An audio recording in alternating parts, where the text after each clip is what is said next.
Love you. So here we are again. I'm Brad Listi. And I'm Mira Gonzalez. And we're back to analyze the culture. That's right. That's right, Brad. To examine it in depth. Mm-hmm. That's right. And our first subject is one that Brad hates. Brad, what is it? I'm not going to even speak it. You tell. It's the Mets. I'm a baseball fan now, folks. It's a big day. Why? Well, the gay Grimace Mets have Grimace, and they're gay. So those are things going for it.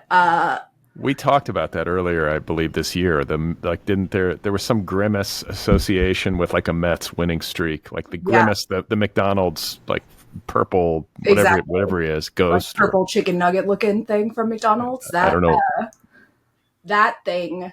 So okay, I became a Mets fan because my best friend's husband is a huge Mets fan and has been for a very long time. He's from New York. I've learned that when you're from New York, you're either a Yankees fan or you're a Mets fan, and it's like a big deal which one you are. So he and my best friend introduced me to the lore of the Mets this season, which is a lot of different things. But mainly, they have Grimace, who threw the first pitch this season, which I guess is a thing that happens in baseball. I don't know. And as a result, the Mets have been on like a winning streak they haven't seen for like 20 years because the Mets basically never win. They're basically like all vibes. The whole team is all vibes. And so I don't even really watch baseball, but I'm there for the vibes. I'm in it for the vibes. The crowd is having so much fun. They're fucking killing it. They keep like being down 6 and then fucking winning. Like they're the most fun baseball team. They beat my Brewers and that's right. Shattered my heart. You have to understand. Guess how much? There's 162 games in a baseball season, like a regular season. That's fucking psychotic. Guess how many Brewers games I watched this year, or at least like had on mute, like while I'm working. 25. 142. Okay, so like I'm a Mets fan, but I'm not that big of a Mets fan. I will not be watching 142 games of baseball, which just like go on forever, by the way. How do they end? That's the whole point. It's so relaxing. It's nice to have on in the background. It's not relaxing if you're a Mets fan. I think my friend's husband is about to like die of stress. Well, that's postseason baseball. I feel like, because we're in the playoffs now. Yeah. And honestly, like postseason baseball, for those of you who are not sports fans, it is like markedly more dramatic. It's so like, look at like my Twitter algorithm now is just like shows me Mets tweets pretty much nonstop. And like, it's part of the reason I have become a Mets fan because they're so fucking funny. Everybody is so insane. They're all wearing these homemade Grimace costumes and pouring beer on their heads and like wearing fucking like rainbows on their chest, even though they're clearly straight dads. Like, it's so fun. I don't, the thing about this, Mira, is that like I've been a Brewers fan since I was a child. Mm-hmm. We went to the World Series in 1982 when I was 7 years old and lost in 7 games to the St. Louis Cardinals, and we have not been back since. I should add that the Mets won the World Series in 1986, so they have it. Won the World Series? Say again? Were you there when the Mets won the World Series? No, I wasn't there, but I was sentient. Like, when did the Brewers win, you said? They went to the World Series, but lost the World Series in 1982. So are you a fan of a team that's worse than the Mets? Yeah, I mean, if we look at it, if like the metric that we're using is World Series titles, the Mets have one in my lifetime, and the Brewers have none. And the Brewers keep going to the postseason. Like, we're a good team repeatedly, year after year, at least over the past 6 or 7 years. But we always just shit the bed in the playoffs. And like we were good enough this year to win the World Series. I firmly believe that, and we just choked. Yeah, it's the power of the gay Grimace Mets. They were overwhelming every other team. It's so, and it's like, I feel a little bit silly because I'm like genuinely depressed. Sports are silly. That's the whole thing. It is. And I'm like, for at least 24 hours, I was like really like blue. I was like, oh my God, it's over. Like This is why I've become a Mets fan, because sports are silly and the Mets are like, yes, we're silly. Let's get silly with it. Well, it's fun. What I will say in defense of sports, because I know they're, sports are fun. I can totally see that. Like, they're like, if you're with a group, that's fun. Yeah. And for somebody like you who loves reality TV, Exactly. Sports are the ultimate reality TV drama. The stakes are high for these players, Mm-hmm. and you succeed or fail in front of this huge audience, and there's no hiding. Like, you get up to bat and you either like strike out or get the big hit, or you're the pitcher. And the Brewers relief pitcher, we were up 2-0 for people who don't know. In the deciding game, the Brewers are up 2-0, and in the top of the ninth inning, The Mets fucked them up. the Brewers reliever gave up a 3-run home run and lost us the series, essentially. Like, I don't know, like, psychologically, if that dude's ever going to come back. Like, how do you cope? And like, that's just like that's associated with you and your name and your baseball career for the rest of your life. It's brutal. Is he going to get like kicked off the team as a result of that?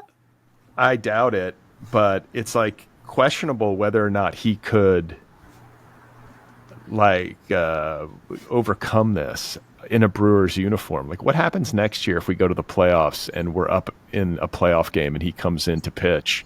I guess he's going to have an opportunity to redeem himself, but like, the psychological weight of that moment will be enormous. I mean, are they going to like give him an opportunity to pitch again if he like fucked it up for everybody? Because when I was in middle school and I lost the game for everybody, they didn't let me pitch again. Oh, well, this explains things. Do I look like somebody who did well in sports in middle school? Is this a surprise to you? I'm not surprised, I got to say. But yeah, these things that I do believe, though, that sports moments in childhood do leave a lasting psychological impact. Like, how many times have you heard about somebody like lamenting how they were like the last person picked for like the kickball team, or they were cut from the softball team? Like, this stuff stays with us as human beings. It does. And I mean, like, I've basically developed a whole personality around it. You know, I was like, okay, I'm the girl who doesn't get picked for the softball team. I better get good at like writing or something that doesn't involve any exercise or moving around, because I'm not very coordinated. Well, just to finish on the Mets, because I can't tolerate talking about them for too much longer. I will say that didn't make you when I said I was a Mets fan. Just because not liking sports for my whole life. Yeah, I was going to say, it's so cheap. It's so unearned.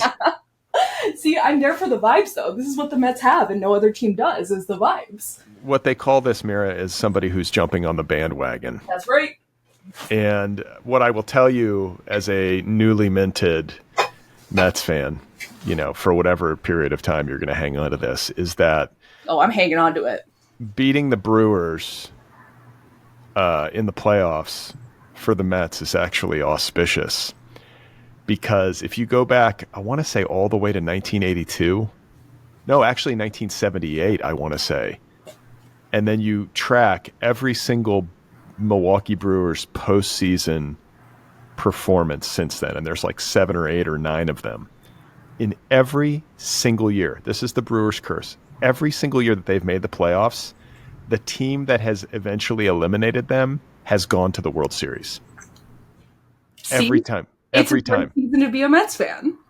We'll see. I mean, I think like the beauty of the Mets postseason is that they are the underdog in every series that they're in. Right. That's right.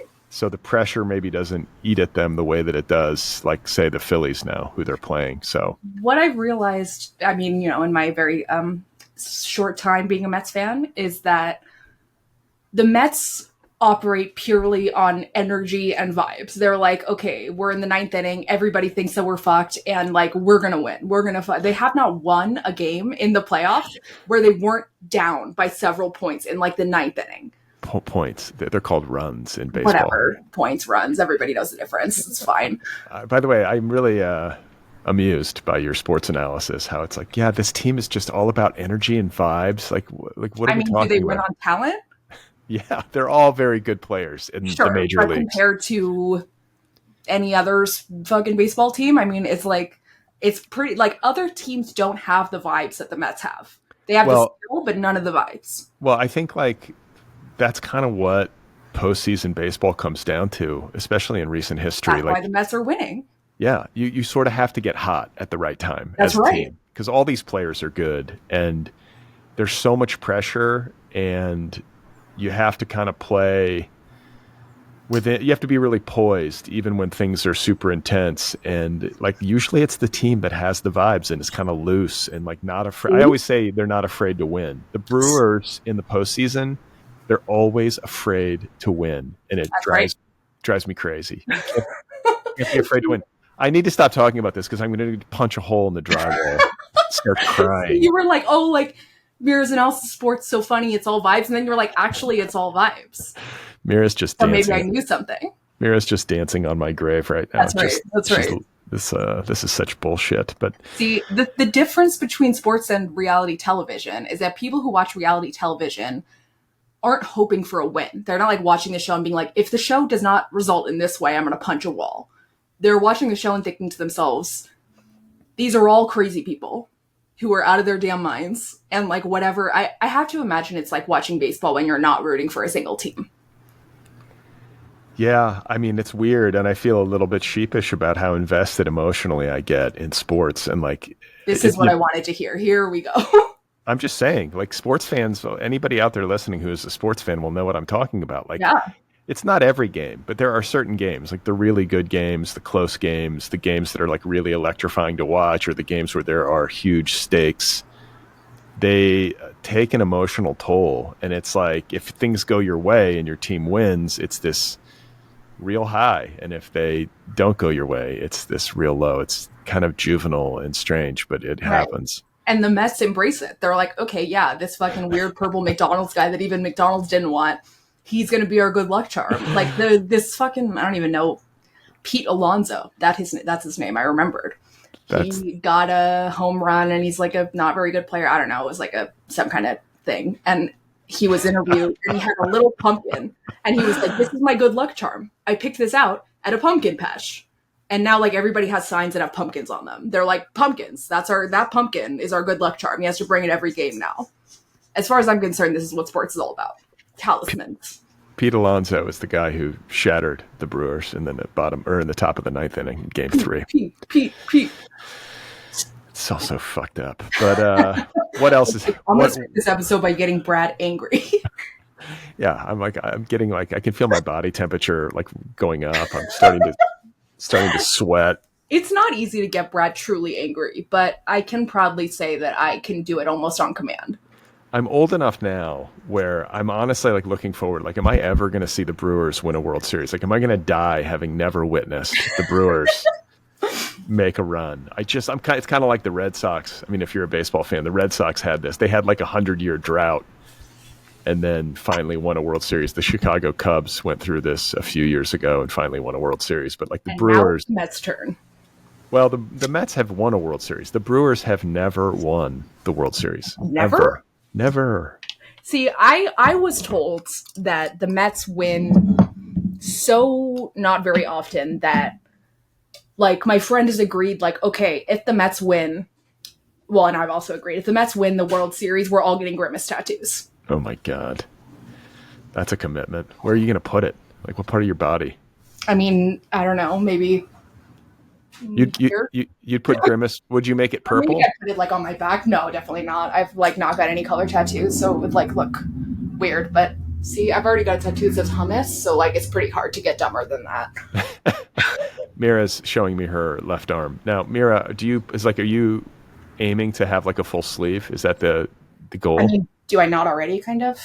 Kind of, but I mean, I'm talking like where there's like no skin showing. It's just all ink. I mean, maybe, like I've got like very like none of them are like connected to each other. Like I don't have like a full like art piece or anything, but like this is just where I've gotten all my tattoos, so I'll probably keep doing that.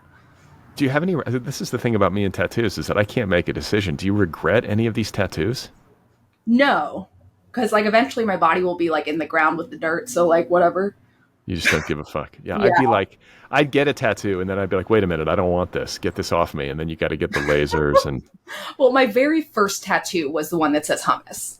So I think that really like broke the seal in terms of like not being nervous about other tattoos. So I was like, okay, I got the absolute dumbest one first. So like any other tattoo I get is going to be better than that. Why did you get, Mira has the word hummus, literally the word hummus tattooed on the, like what, your bicep? Yeah, like in inner left arm. Why did you get the word hummus tattooed on your body? It's an incredibly dumb story. I was in was in Miami with my friends Chelsea and Elizabeth, and we went to a strip club. We like weren't drunk. We were like sober. I'd have one beer that night. And we were like, and like 800 milligrams of THC, which is just your base, like, just like your baseline. Yeah, that's just like every night baseline, like, 800 to 1,000. That's a lie, even I'm not that insane. But probably I had a lot of milligrams of THC in my system. And we went to a tattoo parlor and we were like, okay, everybody, the first word that you can think of, we're going to get a tattoo of. Ready, go. And I said hummus. Everybody else said much more reasonable things. Like Elizabeth said, like, her daughter's name. I think Chelsea said, okay. So, like, I have hummus on my arm. Elizabeth has her daughter's name, and Chelsea has the word okay. Did you all get the tattoos on the same part of your body? No, I think Chelsea got hers, like, on a rib cage over here, and Elizabeth got hers, like, on her wrist. All right. Wow. Well, I mean, that's like... Well, I wonder why hummus was that. Were you hungry, I guess, at the time? No, we had just eaten. Did you eat hummus? No, we had Cuban food. I don't know where the fuck it came from. I really don't. You didn't have any impulse to be like, yeah, can I have a do-over? I just like said the word hummus. You just locked in on it. You were like, whatever, I'm going to commit fully. I was committed. I was dedicated. I was like, okay, if we're going to do this, then like, it's going to be stupid and I'm not going to back out. I had the beginning of the end. Guy I knew in college tattooed his own name on his arm, like in big letters, which I thought was funny. I know a guy who has his name tattooed, a chest piece, like big Old English letters across his chest. Yeah. It took days. It's a lot. I can't do it. Maybe later in life or something. Maybe when I'm elderly, I'll start getting tattoos just on my way out or something as like a final gesture. Get a Brewers tattoo, if we win the World Series, I will get a Milwaukee Brewers logo tattooed. All right. I'm going to hold you to that. I've got like a whole notes app of the different bets that you can make for very far into the future so that as an old man, I can be like, Brad, you promised. So what is happening in the popular culture that we need to talk about? Let's see. Well, I'm looking at this notes. Okay. Taylor hugs Brittany Mahomes at Chiefs game. Another sports story. I love sports now. I'm a sports fan. So I think that's pretty much it. So the pop star was strolling through Arrowhead Stadium in Kansas City when Brittany, if you watch the video, basically Taylor's standing there and Brittany runs up to her and like jump hugs her. And like Taylor hugs her back and is super friendly and everything. But it's clear that Brittany was like, Taylor's here, and like fucking like marched over to her. Okay, so just for people listening who might not be familiar with all of these, give us the rundown. Like the Chiefs are the football team on which Taylor Swift's boyfriend Travis Kelce plays, and Brittany Mahomes is the wife of the Chiefs' best and most important player. He's the best player in the whole National Football League, and he's the quarterback. And I think that the reason this story is interesting and like this little subplot and potential melodrama is that Brittany Mahomes is, I think, MAGA. Yeah, she liked some very pro-Trump, pro-Vance comments like on her Instagram and then kind of like doubled down on them. And then I want to say like a couple of weeks later, Taylor endorsed Kamala. Yeah, it was like a week later. Right. And so then there's been this chatter about like, do they actually like each other? This is what I find interesting. And I think it's relatable to anybody who's ever been in a marriage or like a long-term relationship, is that you get into a relationship with somebody, you sort of like get forced into relationships with their friends, and you're in situations where you've got to hang out. Right. And so Taylor Swift, who's like the most famous woman on the planet, the biggest pop star in the world, is suddenly like in this football milieu with all of these like football wives, or at least like the wags. What does wag mean? So wives and girlfriends. Okay. Well, yeah. I mean, I'm just like, I guess the question that I have as a casual observer is, does she actually like this person, or is she just like tolerating it and putting on a good face? Like, I kind of feel like she doesn't like her. I mean, it's hard to tell because Taylor is so good at putting on a good face, putting on a nice face. Like, that's like her whole thing, is that she's really, really good at that. So it's hard to tell with her. But Brittany Mahomes seems really fucking annoying, like really annoying. And I would bet Patrick complains about her. Like, I would if I were him. Like, they've been together since high school. Like, she's like going and liking these fucking Trump comments in the middle of the season and being all problematic. Like, I'd be mad at her if I were him. Yeah, I don't know how. I mean, like the thing is, I get to. I think it's Taylor's He's obviously like her being. boss, right? Like, he's like, not her, but he's like Travis's, not boss, but without him, Travis wouldn't be as good. That's true, but they make each other better. I mean, they're both really good players, and I feel like I get that Taylor. I mean, Taylor's doing what anybody would do, right? Any decent person would do. Like, you just be kind, make the best of it, keep it friendly. But I just want to know what's going on in her head. And I also was starting to get. I feel like we've definitely left the honeymoon phase of the Taylor and Travis relationship, and now it's just like they're together. I don't feel like it's maybe quite as exciting. And I'm wondering, like, is this relationship going to last? Why do I have that feeling? Well, if it doesn't, you owe me $100 as of June 2025. So Do you think they're going to last? nothing. Do you think they're going to break up? I think that they're going to last for a while. I think that they didn't look like they were going to break up. They seemed really happy at the game. Like, she seemed stoked to be with him. He seems to like her. I think this is like what people are maybe missing, is that like she obviously really likes him, but he seems to like her in a public way more than any of her other ex-boyfriends have. Like, she's not had an ex-boyfriend who's like, my girlfriend is so attractive, she makes such good music, she's so smart, like, I love her so much, here are things that she does at home. Like, she's never had a boyfriend who was like willing to like lean into her fame like that. And that's a big deal, I think, for her. I think that's like a big change. And like, I could totally see that being sort of why their relationship is successful in the end. In addition to her liking him, I think that like she probably likes him because of that, because it's like not an impediment to her career. She's not having to like work around him like she was with Joe or these other past guys. Sorry for that sound. My dog is drinking water. I'm not peeing, I promise. I think it'll last like as long as her other relationships probably. But the thing is that if they break up, she can't hide him. So I think if they break up, it won't. I think with her and Joe, they had broken up kind of before she announced it. But with her and Travis, I think it's going to have to be like right away. Yeah, I don't know. I feel like he would be really sad if they broke up. That's my vibe. I feel like he really isn't. I think he's really into her, and I could see her just being like, yeah, I want to go do other things. I'm famous. And yeah, I mean, like I've said, she's a cheater, so she probably will cheat. Maybe she won't. I don't know, but she probably will. She brought her dad, I think, to the game last night. She did. She was high out of her fucking mind at the game last night. Did you see her eyes? She was zooted. Do you think so? Absolutely. She's like you can really tell when that girl is stoned. Like, there's like a couple of red carpets where she was clearly high, and it's like you can see it instantly on her face. She can't hide it. I find that relatable. That's how I am. If I smoke I am too, but if I smoke even the littlest bit of weed, I look like I'm half asleep. Yeah.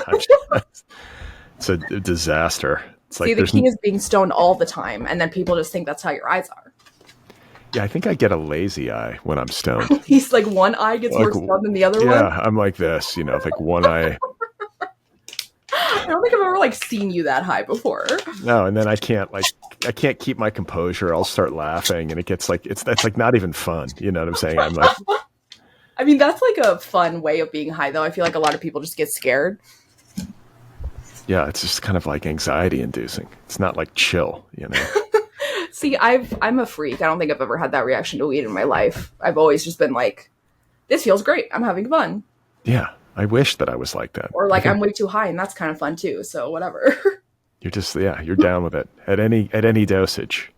And I used to think like maybe it was my mom. She was kind of a stoner in high school, but then my dad started smoking weed as an adult, and I was like, oh, that's where I get it. Like, he'll just like, he started smoking weed, and the next thing you know, it was like, I'm going to take 10 dab hits before dinner. And I'm like, yes, Dad, we finally agree on something. Let's go. Is there any dosage that could like floor you? Like, is there anything that you couldn't handle? I mean, it would just make me fall asleep, I think. Like, I don't think like I would like, okay, me and my friend Janice one time, when Tyler was out of town and we had no supervision, we decided we were talking about like how sometimes people will get so stoned that they end up in the hospital. They're like, "Oh, I'm dying. You need to take me to the hospital," even though they're clearly not dying. We were like, "Okay, let's do that. We're going to try our very best to get so stoned that we feel like we need to go to the hospital." And like we ate so many edibles, like so many. Like we like just got like it was like dinner, but just all edibles. Oh God. And we got really, really stoned, but we just fell asleep. And then the next day we were stoned and we made cookies for breakfast. Oh, that's anticlimactic. I thought Yeah, like it was like Janice was going to wind up at Cedars. dude, no. Like it was like we just fell asleep and we were totally fine. Then we woke up the next day and we were like, fuck, damn it. Like didn't work. You like actually baked cookies? Oh yeah, we woke up the next day and we baked cookies. That's so wholesome. I mean, we were just stoned. We wanted cookies for breakfast. Cookies do make a good, I mean, you know, it's kind of like a donut, I guess, but Yeah. I mean, pastries, I think, in general, just make a good breakfast. I don't eat breakfast as part of my regimen. That's not healthy, is it? I think it is the intermittent fasting. You're supposed to like let your body like rest and reset. This is what I'm, you know, I'm Hasn't always been resting like your entire sleep. Isn't that why it's called like breaking the fast of your sleeping? yeah, and just extending the fast essentially so that you don't eat like I eat at like 2:00 in the afternoon. Don't you end up eating more later in the day though? No, No? not at my age. I eat Mary. like breakfast and then I like don't eat till like 4. And then like I'm pretty much good. Yeah, I mean, then there you go. You just have different times. Yeah, I guess so. I've been getting really into boiled eggs for breakfast lately. Right. Well, I mean, I guess that's just like total like low calorie, high nutrient density, protein. Yeah. Get a little piece of sourdough with like a little butter and then just like a medium egg. You're spiking your blood sugar. I know. I know it. My blood sugar spiked. I'm fucked for the rest of the day. It's so nerve wracking, the whole thing. By the way, I went down some sort of internet wormhole and was reading about that Brian Johnson guy, that billionaire. Oh, is that the guy who wants to be 17? Yeah, he's trying to he basically has made himself a guinea pig for life extension science and is trying. Yeah, I mean, it's really intense. But like, I got to say, after reading about it, I was like, you know what? Like, I don't think it's really helping him that much even.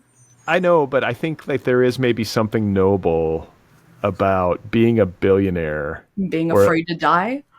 No. I think like just saying like this is how I'm going to make use of my time and give back to society is that like I'll be the guinea pig. You can run all these experiments on me and see what works. Society seems like a stretch, I would say. I mean, like what? Well, if we learn what works, then what works for life extension. Yeah, I mean like that. I mean, because like he's keeping really meticulous track of all the data and he's making the data public. But like, how helpful could like putting your son's blood into your body really be? That's weird. But I mean, maybe there is like some sort of plasma exchange or I don't know. I don't even fucking know. I am plasma not that exchange. That's not a thing. You just staged it. I don't even know what I'm talking about. I mean, it could be helpful. I don't know. But it seems like he just looks like a fucking freak. He looks like a weird, pale fucking freak. Yeah, I was going to say that there is something sort of ghostly about his appearance. And like, he avoids sunlight. It's like extraterrestrial. Yeah, he looks kind of like in The Simpsons when Mr. Burns gets radiated and he's like, I'm a being of love, and he's like all like pale and glowing. Yeah, you know, I went to the dermatologist yesterday. Nice. At my age and with my fair skin, I've got to go like every 6 months to make sure I'm not like. I do that anyways, and I'm a youthful youth, so. Yeah, well, I went, and of course, like I'm always like noticing shit on my body, and I'm like very susceptible to tricking myself into thinking something awful is going to happen. You're a bit of a hypochondriac? I didn't know that. No, but it's just like I'll see something and you don't know what it is, and then you're Googling and you're like, okay. And like I'm just sort of like mentally girding myself for like some sort of dire like prognosis or whatever. And then I go in and it's like this 24 to 36 hour cycle that's actually fairly intense psychologically. Where I'm like imagining like, oh my God, what's going to happen to my family and what's it going to feel like? What do you like? Because you got like a mole or something? Yeah. I'm like, what is this mole? Is this the right? And it's just paranoia, but it's not. Even if it's skin cancer, you just remove it, and it's like fine if you catch it early. I mean, who knows? If it's melanoma, it can be very grim. You're going every 6 months. Like if it's like a melanoma that developed within the last couple months, they're just going to scoop that out of your skin. I hope so, but Anyway, I get into this mindset where and I think it's not necessarily unhealthy to like rehearse death and to be like, okay, what would I actually do? How would it feel? Like, what would I Did you say think? it's not necessarily unhealthy to rehearse death? I mean, to at least think about it and confront it psychologically in a meaningful way rather than to just sort of like put it out of mind is my I point. mean, I've confronted it psychologically in the sense that not dying is my worst fear. Having to live infinitely, there's nothing more horrific in the world than that. That is like the most horrific punishment a person can get. I don't want to live forever. Yeah, I mean, not not under present circumstances. I mean, it would What be other nice. circumstances are there, right? Yeah, I mean, things would have to improve, but I don't know. It was just funny. I just go But through like if this you sort of live like, infinitely, even if things improve, they're going to get worse. yeah, I mean, nothing lasts, right? So even if it gets good, it's going to get worse That's again. right. That's right. And that's you can apply that to the Brewers also, and maybe it'll make you feel a little better. I just want to live until the Brewers win the World Series. It might be 200 years, but if that's the It'll be a case, really long time, but I'm going to worth fucking it. hang on. I'm not stopping until I see them raise the trophy. That's So insane. yeah, I don't know about Taylor Swift's like what this like the psychological and emotional, uh, you know, like information is regarding her relationship to all of this. Like, I just think it's sort of. I mean, I've been around athletes and I've been a sports fan my whole life. They all Like love Trump.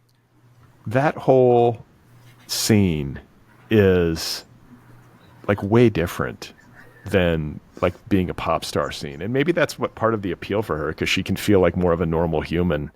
And also like feel like he's got a career that's as big as hers, but in a totally different genre.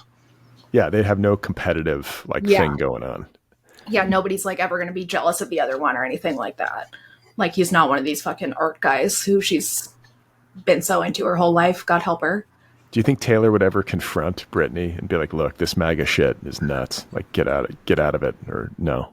Her publicist might. That would be so nice to have the Tree Pain, the high-powered publicist who works with Taylor Swift. It would be so nice to have somebody who's basically like your fixer, who can just Yeah. handle all the dirty work in your life, just I'd have her outsource. call my family members and yell at them when I'm mad. Yeah, or Be like, just I don't show. want to yell at my dad. You call him and yell at him. Yeah, like just outsource it to Tree Pain. I would send so many like thank you cards, flowers. Like I would just like be like, all right, anybody who I've ever spoken to, flowers, flowers, flowers. That's like I'd be so beloved. When this podcast blows up and we become a international sensation, we're going to definitely retain Tree Pain as our publicist. And like Taylor Swift, watch out. I'm gonna do like a Katy Perry like stealing your dancers thing, but with Tree Pain. It'll be like a lot more intense. Oh, can I ask, is Tree Pain, like, is Taylor her only client? Mm-hmm. Oh, really? I guess that would make sense. She doesn't need another one. She's got I the mean, it's a biggest. full-time job, right? Like I wonder what the retainer is monthly. I mean, it's probably fucking insane. Do you think it's monthly and not like a salary? I don't know. I guess, like, if that's her only client, maybe she's just in the Taylor Swift, like, corporation and gets paid, like, $1 million a Yeah, year, whatever Taylor it is. Nation. That's what it's called. Is it called Taylor Nation? And then she has Jesus. 13 management. So like her managers are part of 13 management, and then everybody else is Taylor Nation. Taylor Nation. She's got her whole own like normally pop stars will have like publicists and managers and stuff that are kind of assigned from the record label. Not Taylor. She's got her Yeah. own thing. She's got her own thing. And fun fact, after what is affectionately referred to as Kissgate among Taylor Swift fans, which is a video of Taylor Swift debatably making out with Carly Kloss at a 1975 concert, her old publicist quit the next day. And that's when Tree Pain was hired. Can I see this? Is this online? Yeah. Kissgate? Look up Taylor Swift Kissgate. Did they make out or not? It really looks like they did, but it's like it's like there's like a couple videos and she's like up on the VIP balcony, and so it's like down from the audience, so it's like a little bit blurry, but like you can see like they're making out, and then Carly puts a hand up like this to like so that people can't see, and then they said that they were just whispering something to each other. Whispering, I love you. That's right. Whispering, make out with me, please. And like That's they're both drunk, you can see, and Carly is like the only one who's like aware that like, oh, we're not supposed to be doing this here. This is not just a party with our friends.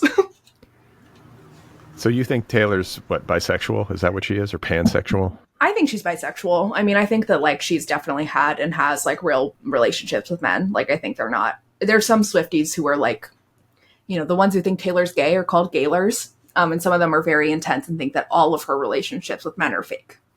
I wouldn't go that far. It seems like a little, like a lot. Some of them might be fake. That like does happen, but I think she just kind of likes both, honestly. I would say maybe 60-40 women. She likes women more than men. Yeah, I would say so. Just like if you listen to her fucking songs, like if you listen like wear you like a necklace, what does that mean if not going down on a girl or getting gone down on? Right? Yeah, yeah. I mean, I don't disagree with your read. You know, so like going by her songs, she really has not written very many like great love songs about men, if any. And now she's dating like the most manly of men, like an NFL tight end. That's maybe what she needed this whole time. Maybe she was dating men who were just kind of like feminine, and she was like, this isn't as good as pussy, so I need like a man. Well, and like lesbians often like are big sports fans. Not always, but Carly like, Kloss, big sports fan. is she? Mm-hmm. Like, yeah, I have friends who, I mean, some of my best friends who are lesbians, like they're bigger sports fans than I am. Like when I go to watch games with somebody, it's usually them. Wait, you're friends with real lesbians, Brad? No, I'm just saying. It's just like, you know, everybody Only else is fake like, lesbians. it's like bros at the sports bar. I'm at like my lesbian friend's house, like watching, like screaming at the TV with them. It's good. That seems like a lot more fun than being in a broy sports bar. Because like I see the sports bars and I'm like, yes, I love this energy. I want to like be in on this energy, but also like I don't want to get date raped. So like that's like a Yeah, you know, it can line to straddle. It can be a bit much. I mean, I used to go to sports bars when I was like younger sometimes, but not anymore. It's too much. I'd rather just be home. There was a sports bar in West Hollywood, like a gay sports bar, but like gay men just don't like sports, so it's just like not a sports bar. It's just like called like it's called something like sports bar. And like you hear these gays like, let's go to sports bar. And I'm like, what the fuck are you talking about? You want to watch sports? And they're like, no. And then you show up and it's like there's just like Madonna on the television and not any sports. By the way, Madonna, a bit of news we didn't intend to cover. Her brother just died, Christopher. How did he die? I think he had cancer. He was 63 he was young. It's like, it's a sad story. And like, the reason it even like caught my attention is because I want to say I listened to the audiobook of his memoir. He has a memoir? It's the trashiest, and like it trashes Madonna in my recollection. Love trashy books. It's like that. It was like really what does it say about Madonna? Oh, just that she was like a tyrant, and you know they were very close, and she supported him, and he was very very involved in her career for a spell, and then they had a falling out basically, and then he wrote this book as revenge. But then I saw she posted like a very sweet like Instagram remembrance of her brother, and I guess she took care of him in his dying days. And oh wow. So they had a reconciliation, which is like, I like to hear that sort of stuff. You know, you don't want like, it's not good when like your sibling dies and like you don't like tie things up, you know? Yeah, no, that's sad. But did she only have a brother? Is that it? What's that? Did she only have a brother? Did she have any other siblings? Oh, I think she has multiple brothers. Okay. She comes from I think she comes from a relatively big family. Her mom died when she was very young. That's like the foundational trauma of Madonna's entire life and career is the loss of her mom. But yeah, anyway, like a weapons manufacturer or something like that. Something really weird that you like wouldn't expect. Her dad? Yeah. I don't remember. Yeah, I think he was kind of a tough character, but yeah, he seemed kind of like a not very warm person. I don't know. Yeah, but of course, like my memory is so bad, I can't remember the details from that book. But it's like a very odd book for me to have read, and I can't remember why. It was one of those things where I was just in the mood for trash. You know, I was like, I can't do anything heavy. And like, I listened to that audiobook on like a road trip and was just like, because I think I do find, as a Gen Xer, I find Madonna fascinating, but it was kind of a Brad Learns because I was like, I'm not a huge fan. And I just like this woman's impact and like fan base is so outsized. And I want to know why, like she's been able to kind of like reach this many people. And then I also, I think, had maybe this intuition that she could be like very unpleasant to be around. Yeah, she seems like it, right? Yeah, I don't know. I don't know. Like, I think everybody's complicated. That's always where I land. I think, like, she definitely has a huge ego and, you know, she's filthy rich and has sort of been, like, at the controls of her empire for a long time. So, like, I think that causes a person to have certain expectations Yeah. that can make them seem tyrannical to, like, any average human. Yeah, right. Like, you know what I'm saying? Like, she's, like, so, she's the lord of her manor, you know, and so she probably operates in a way that would make most of us just go, what? But Yeah. I don't know. I bet she's, if you caught her on a good day at her best, I bet she's a good time. Yeah, That's I'll what bet. And I'm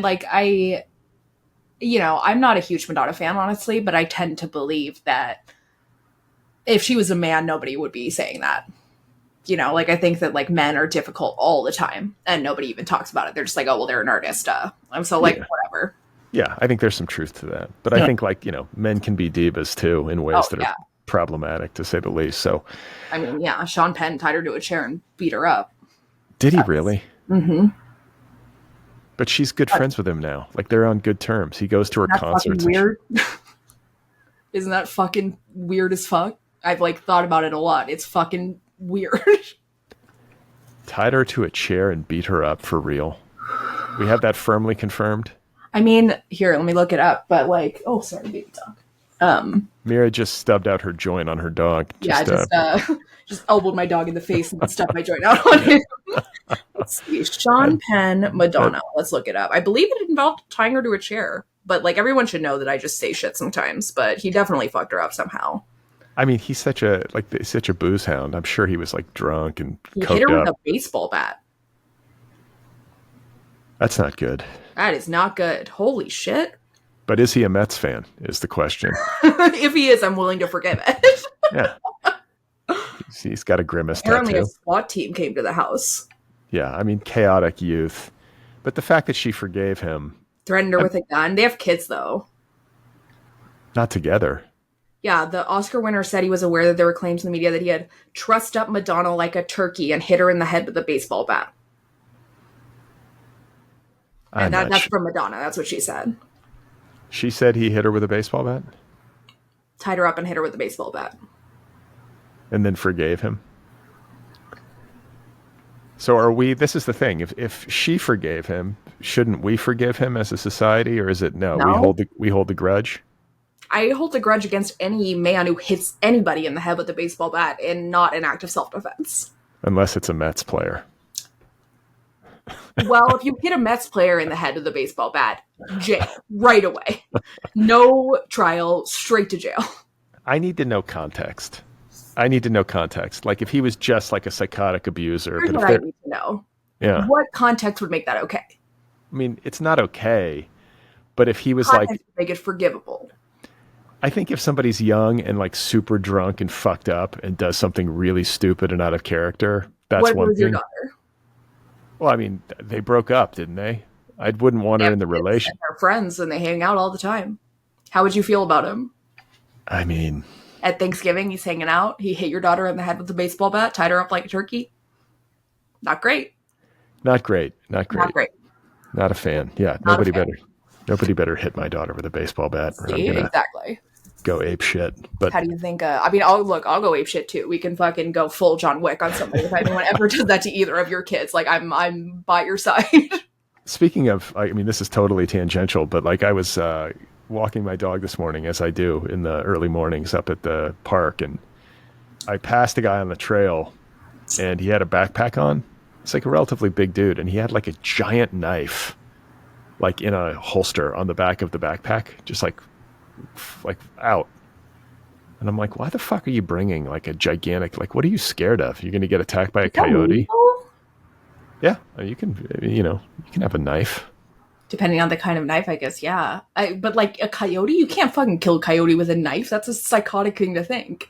I think maybe like my read is that like maybe he doesn't spend much time outdoors and like is sort of scared of nature. It's like, I better bring Trying a to like weapon. cut a plant or something? Is that maybe like, is he trying to like fucking, I don't know. like the mental movie that I was playing was that he was like unstable and psychotic and he was going to attack me and kill me with the knife. But once I cleared, I had to get like, a certain distance from him before I felt safe. I was like, is this guy going to suddenly like charge me with this fucking knife? It's just like, I've never seen that ever at Griffith Park. I've never seen anybody with a weapon. As a woman, like when you're hiking or you're like in somewhere that's kind of like secluded and men pass by you, there's like different types of men. There's like men who are like straight, but will be like, hey, to like make themselves not seem like a threat. Then there's men who will stay totally quiet and you're like, that guy's gonna kill me. Then I guess there's guys with knives. But then there's like gay men who like walk past you and do something very effeminate to be like, you're safe, see? Like, I'm gay. Like, it's all right. Like, don't worry, honey. And like, I appreciate it so much. It's so nice. Like, they like put on the femme charm right away. And I'm like, okay, good. I'm safe. We're fine. Yeah, that's interesting because I have sort of intuited like not only trail etiquette, but also like just walking at night, especially in Los Angeles. And what I try to do is I try to just give a lot of room. I think my That's dog, it's true. I feel like my dog sort of softens the threat level. Yeah, your dog's really cute. You don't have like a aggressive looking dog. Like you have a very well trained, adorable dog that'll do it. Like, and when I'm hiking, I'm always wearing a big straw hat, and I feel like it's like a little less intimidating. it's like there's a job. I was telling this to Melissa Broder, our friend and writer, and she was like, "Yeah, nobody's raping it." She's like, "Yeah, nobody's raping anyone in that hat. I guarantee it." Which I think what's the thing to say? Yeah, so you have to sort of know her, but that's exactly what she would say. But I do feel like the big straw hat. I've even I think mentioned this before. I feel like the straw hat helps to bring the threat level down. I feel like if you had like a little piece of wheat in your mouth, like sticking out of your mouth, like a real like country dude, like a real farmer guy, maybe like a corncob pipe or something like that. You could like do like a mustache, like a Colonel Sanders style. I think that might freak people out. That'll go into like racist territory. They'll be like, "Oh, that guy's like into some like old style racism."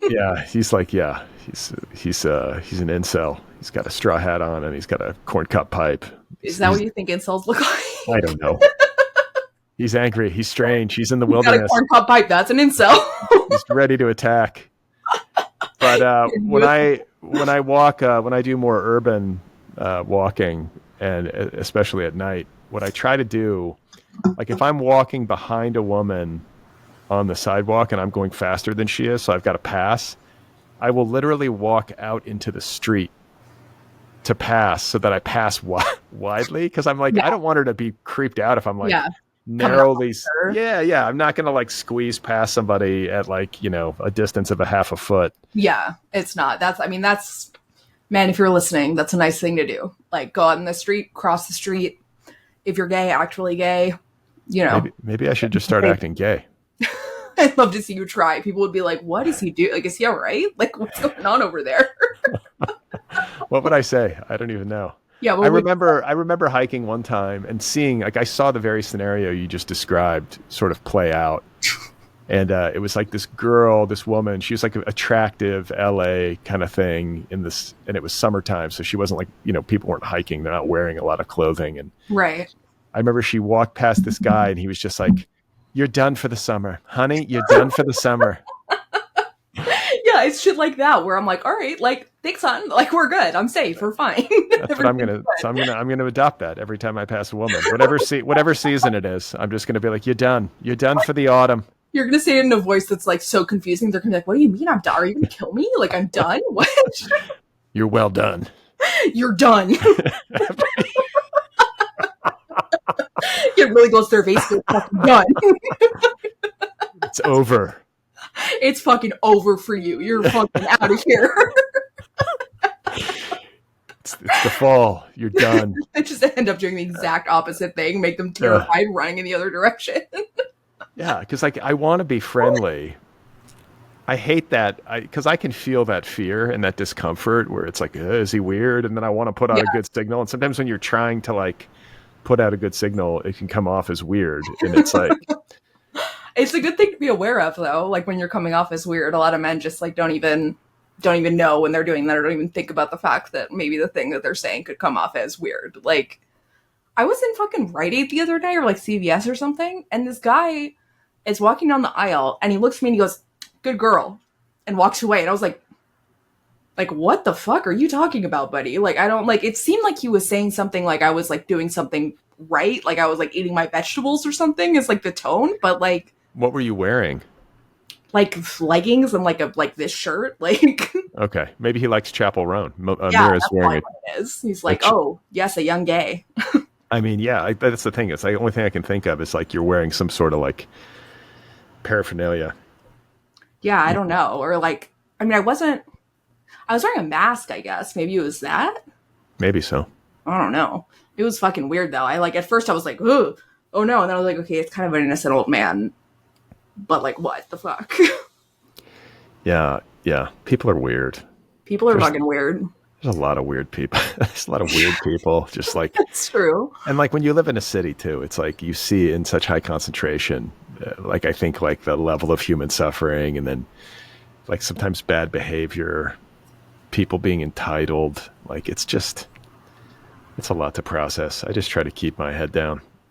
I don't. I'm, like, in the fucking CVS. Like, I just in CVS yelling at people, just like, don't fucking talk to her like that. No. Like, if someone does something to me, I'm quiet. But if someone does something to someone else, I'm like, time to start yelling.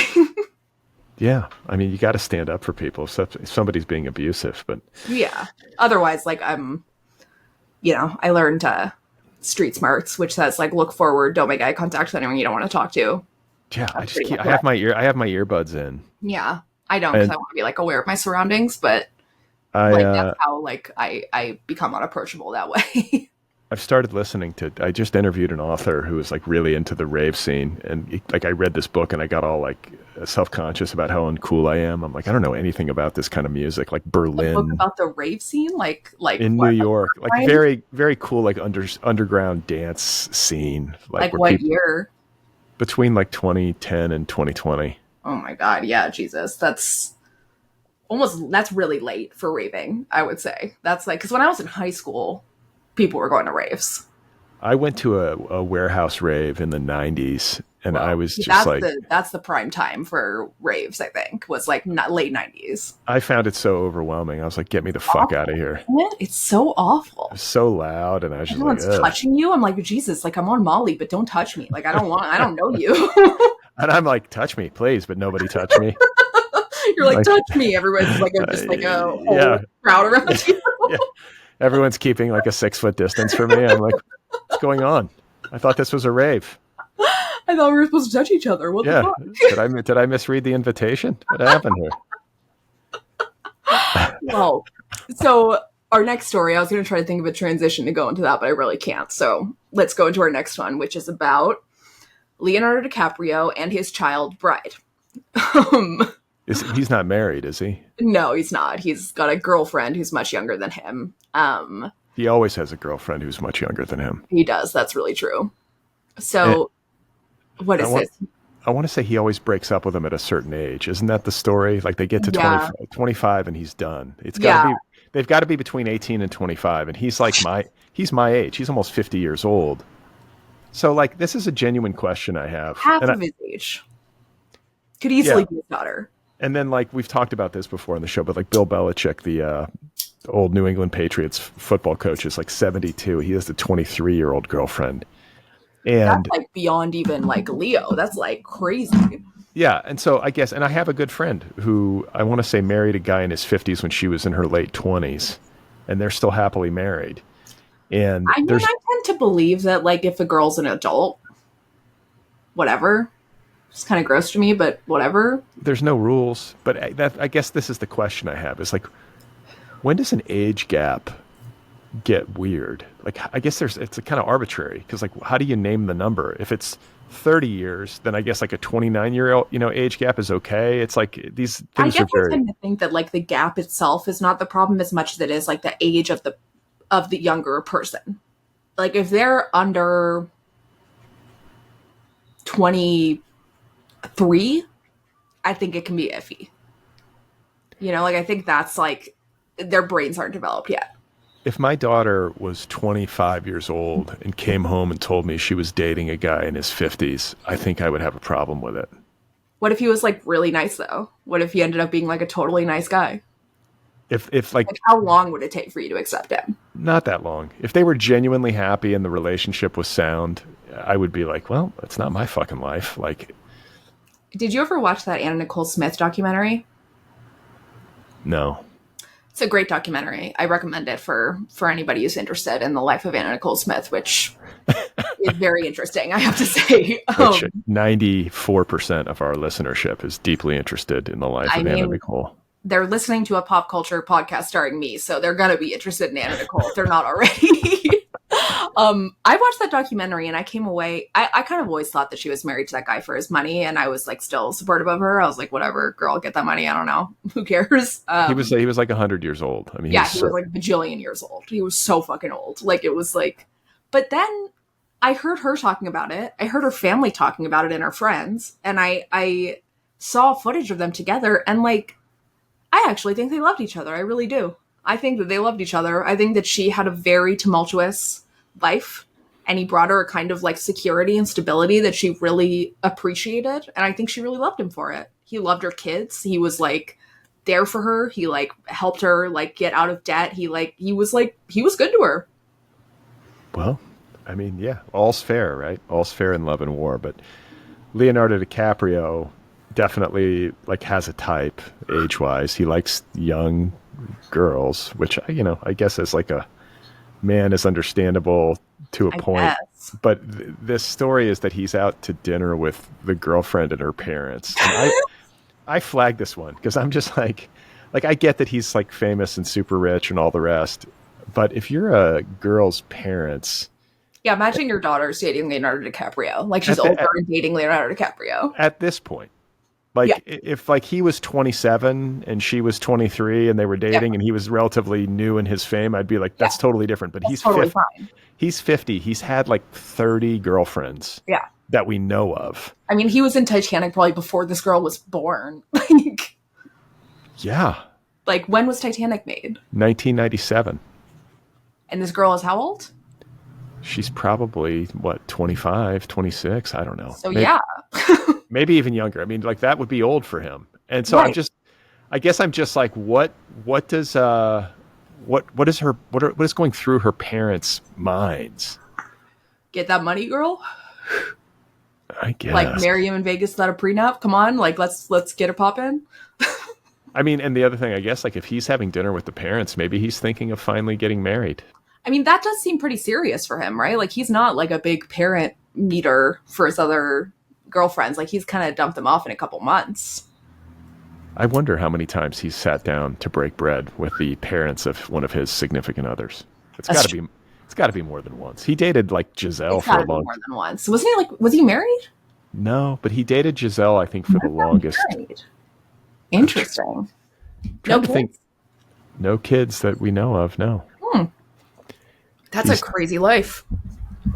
I mean, I want to say when he was young and he was just starting to become like globally famous, he like was at an award show.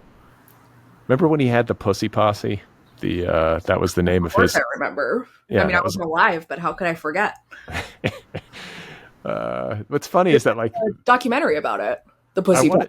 I want to say the dudes that were in it. Like, Leo's a good-looking guy. Like, I get it. He's got the movie star. They weren't all that good-looking, though. That's what I mean. It was like Tobey Maguire. It's like, not sure. Some of them were. Wasn't Robert Downey Jr. in it? No? No, it was like one of the dudes from Entourage. Like, all these guys they were basically all child actors together. Like, Leo and his childhood friends, that's sort of his, like, core group, which I get, because, like, they've known him since before he was big. Right. So was he in the Mickey Mouse Club? No, he was on like that show, Growing Pains. He was sort of like a TV actor doing bit parts, and then he got Titanic. I don't think Leo was a Disney kid, but I don't know. Have you ever? Ryan Gosling, you're right. He was a Disney kid. I was just gonna say, like, I was just on the internet the other day and scrolling, and somehow came across this archival video of Ryan Gosling dancing as a child star. I think I've seen what you're talking about. Where he's in like the parachute, like the poofy pants. He's incredible.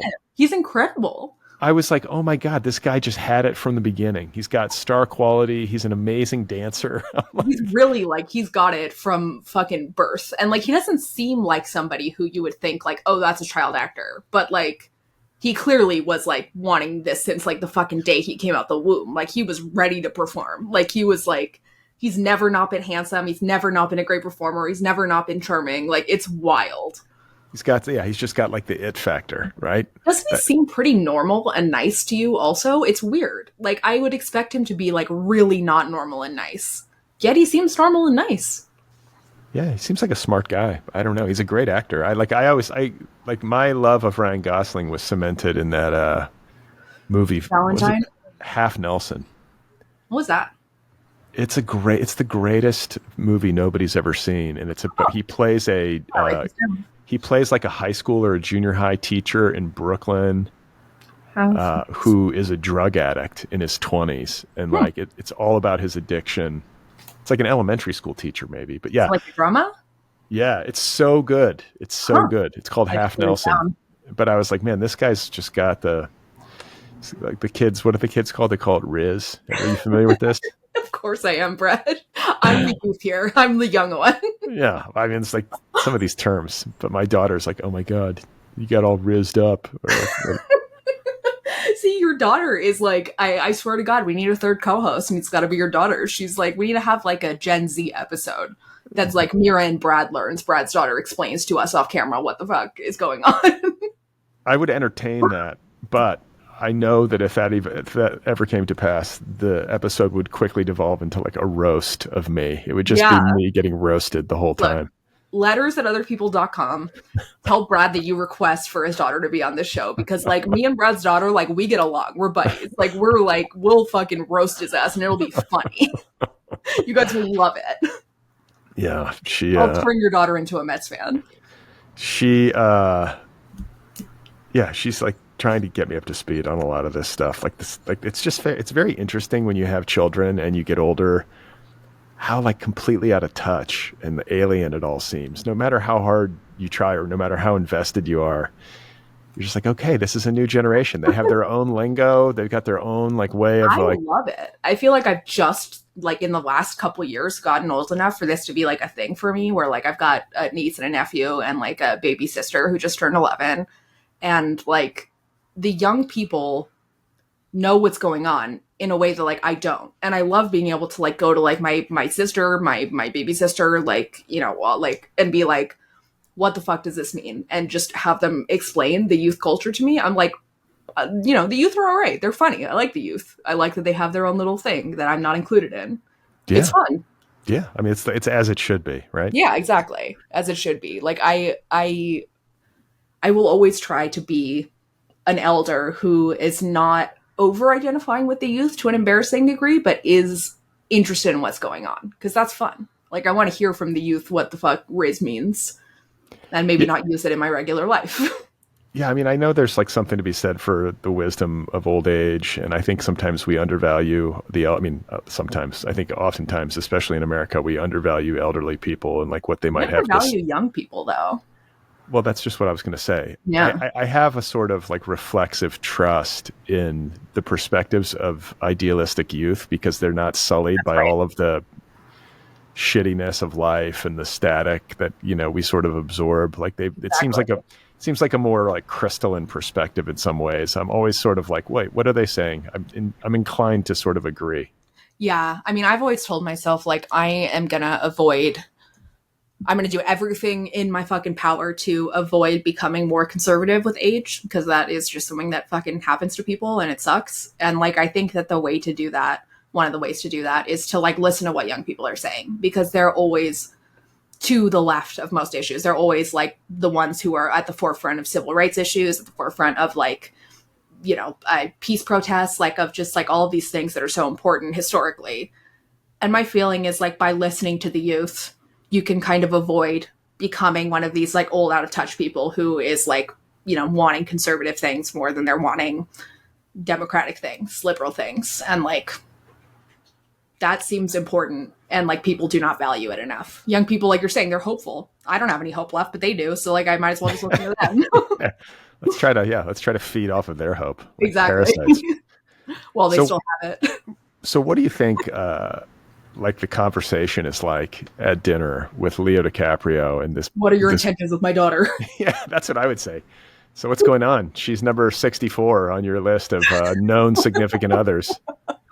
Is she like a model? Like, does she have like her own like? Because Of I guess course, it's yeah, different of if course she's she got, is. like, if she's like got her own career and is like traveling the world. I guess I could see where that's maybe like a little bit different than if she's like in college or just getting out of college or something. Like a little bit more life experience, maybe.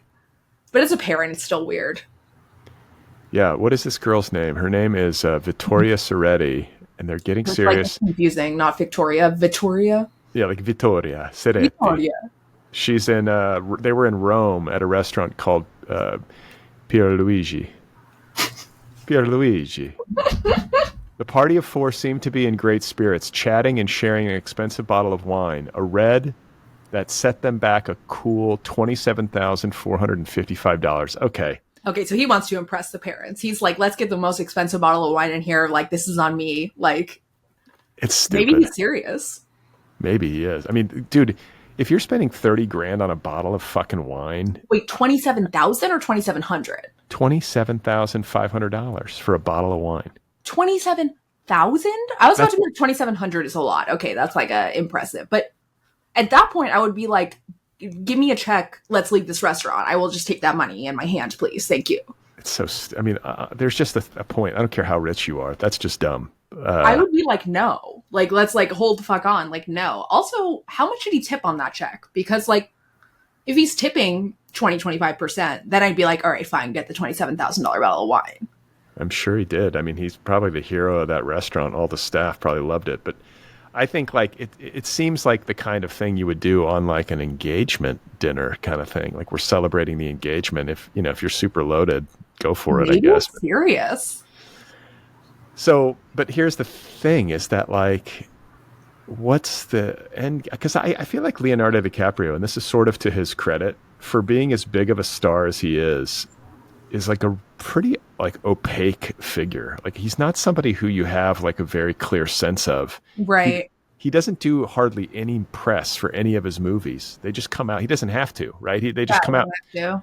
But like, when's the last time you saw Leonardo DiCaprio on a talk show or That's a good making? question. He doesn't go to The View. He's not dancing with Ellen or any of that shit. Like he just kind of does the movies and then just like He's not walks. even really on late night, is he? Like, he doesn't, I can't remember the last time he did that. He doesn't do anything. He doesn't do anything because he doesn't need to. Like, is that like he's just not at a point in his career where he has to anymore? Yeah, he doesn't have to, so he doesn't, and he clearly doesn't want to. But like, I think like that's sort of cool because then the characters that he portrays on screen are maybe unsullied by too much information. I think there's some truth to that. Like I where think you, that's right. but I also think like it's like you just have no. I have no read on like his personality. And I should say. I think it's fun. He seems fun. I have seen him. I saw him on Father's Day years ago at Whole Foods. I actually wrote a piece about this for what is it called, like Westways? Like it's like he made such an impression on you just by seeing him at Whole Foods that you wrote a piece about him. He must no. It was kind of this like it was like a short like humor piece in this like AAA retirement magazine or something. I forget. Like retirement magazine. Yeah. It's like the most popular thing I ever wrote. People are like, "Oh, so funny." My parents were so thrilled. They're like, that gave me a chuckle, Like, but no, it was me. Like, imagine like on a Sunday morning or whatever. It's Father's Day, and I go to Whole Foods. I don't know where if I was hanging with my parents, later that day or what was going to happen. But I was by myself at the grocery store. This was years and years ago, and I have my cart, and I'm just pushing it up the aisle, sort of dazed and confused. It's like just doing my thing. And I look ahead and I see Leo DiCaprio with his dad. Whoa. And we were coming towards each other. We're the only people in the aisle.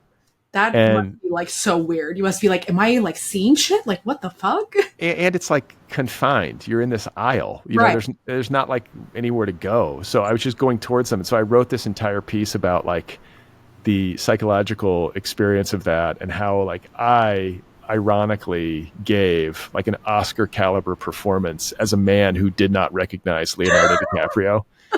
I was like trying to like pretend like I didn't know that it was him, and I'm like looking at this pasta sauce with like all of this focus, like what is this? Like That's trying so to, funny. yeah, just That's such walk. a funny move. Like, I feel like, because like normally if it was just like a regular person in the aisle, you wouldn't be like, I don't see that person. I cannot see them. Like, you would like walk past them and be like, hey, how's it going? Like, keep going. Like, it's very Yeah, funny to be like, I'm blind. I can't even see there's a person there, let alone Leonardo DiCaprio.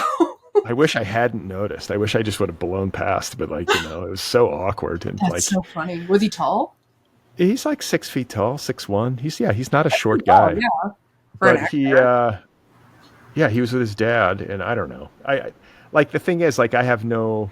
I mean, you were saying that you think he's probably fun. I'm sure he can be. I'm sure he's like a good time. You I know, feel like with all these young people that he's dating, like, he's got to be, right? Like, somewhat, at least, like, to just be like, like, I know he's like got like fame and all of that, but he's got to have like charm, like real charm too. I think like you can pull off the old guy hanging out with 25-year-olds a lot more easily when you're rich and famous. Yeah. But I do think he's getting to an age where like the bill is going to come due. Like at a certain point, it's like, what are you doing? You're 55 and you're hanging out with 23-year-olds. Like I mean, look, maybe, fucking Bill Belichick, right? Like, he's got another 20 years.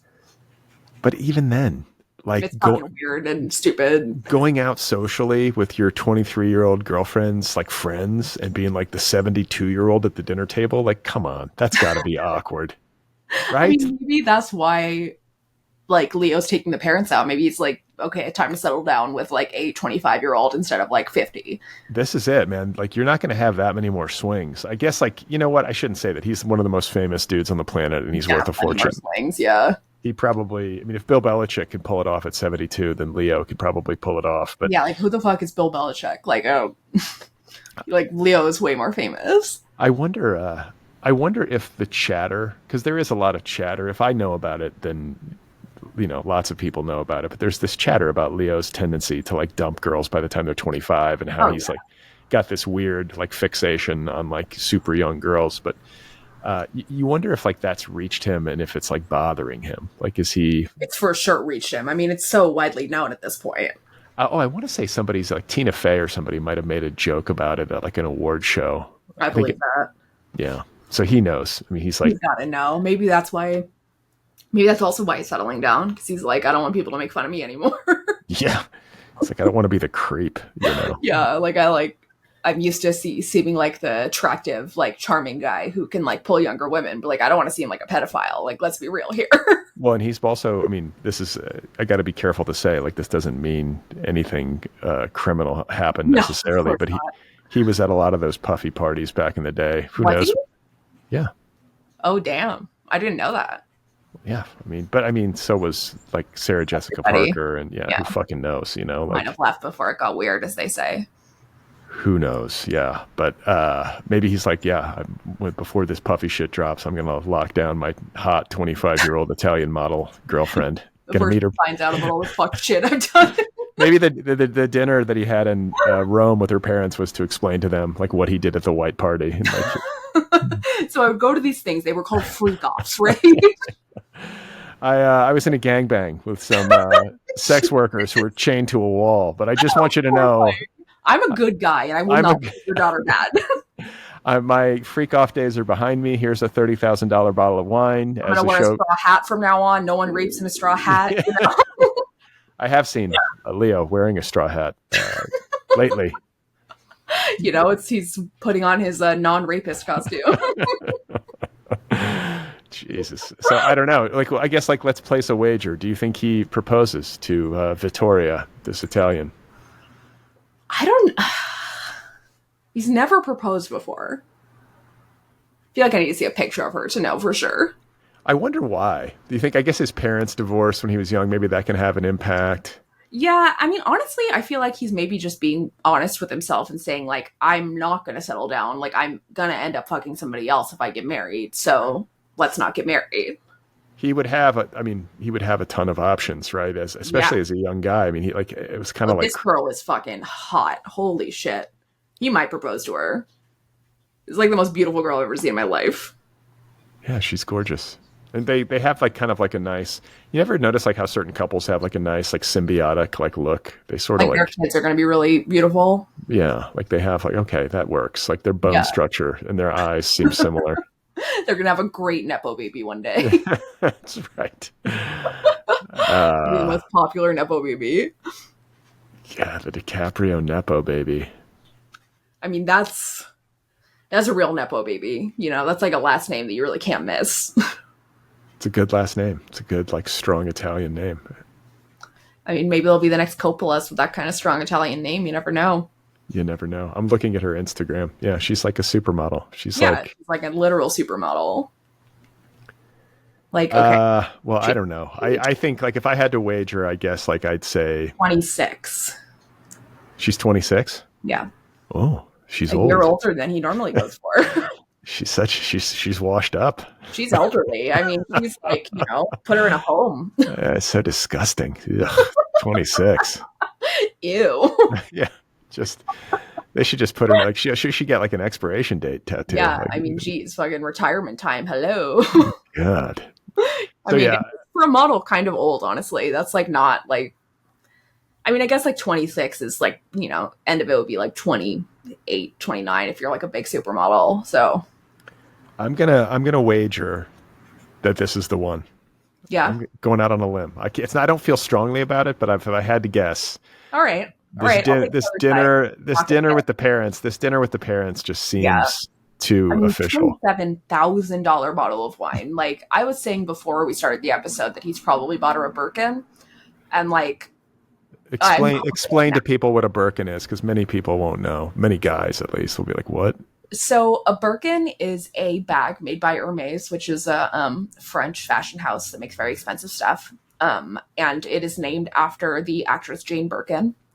And it was designed for her, but it's basically like the most expensive handbag that like you can purchase. It's like they can cost up to, I mean, if you have like an archival one, probably $100,000, but like a new one, depending on the one you get, probably like 30,000. And like this is like what rich guys buy for their hot young girlfriends is just like a thing.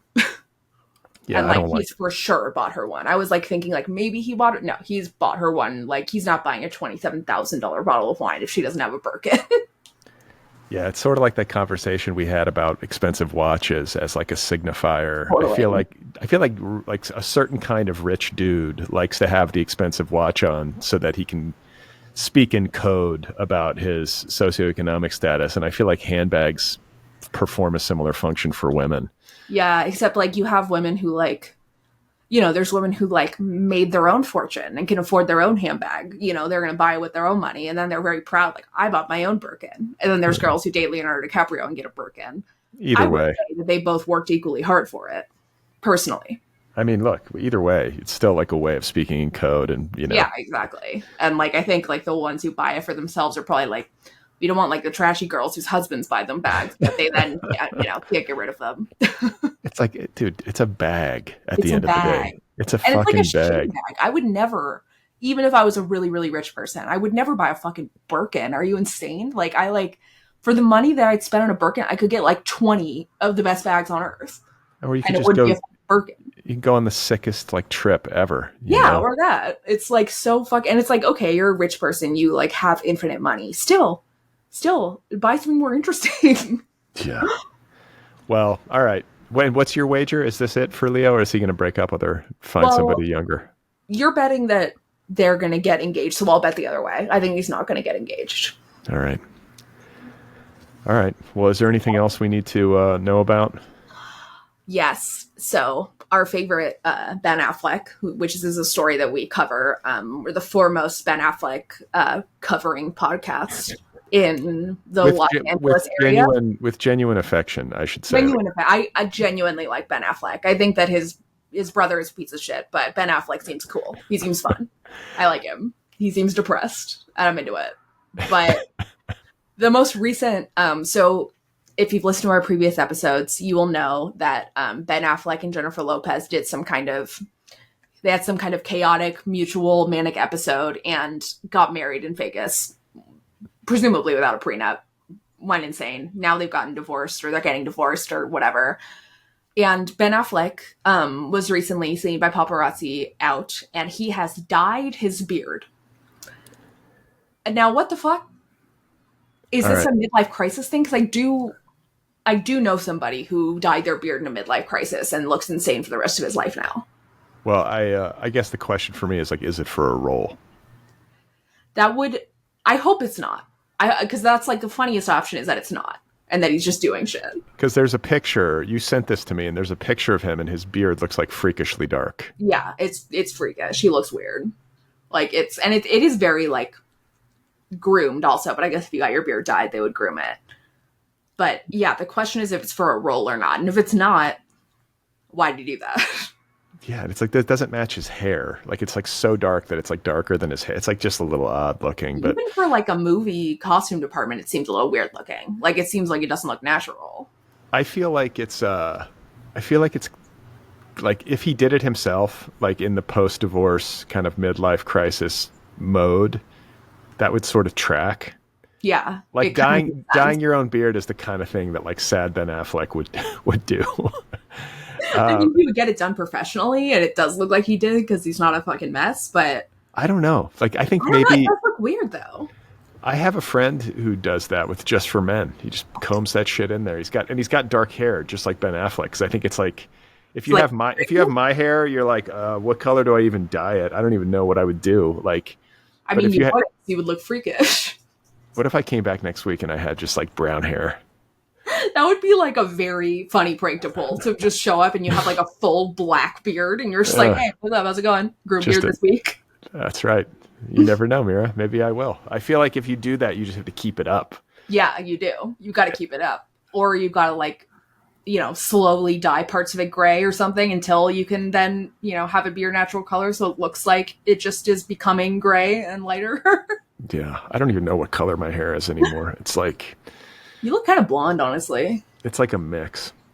Are you blonde naturally? I've had every color hair. This is an odd thing about me. I was born with like the black baby hair, and then I had like red curly hair as like a 2 and 3 year old. Your hair was red? And then I had like white, like blonde, straight hair in elementary school that then slowly grew brown. You've got Ish. fucking crazy hair. Like Yeah. I've like spent my entire life trying to like figure out my hair texture and like only maybe recently have understood it.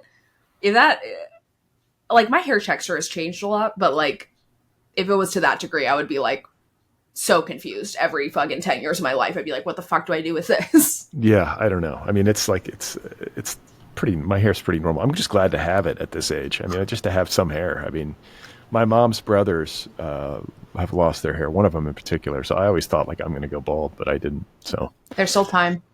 there's still time. I'm sure when I'm like 80, if I Yeah. live that long, I'll be bald. But Oh, I don't know. My grandpa is 79 and he's got a full head of hair.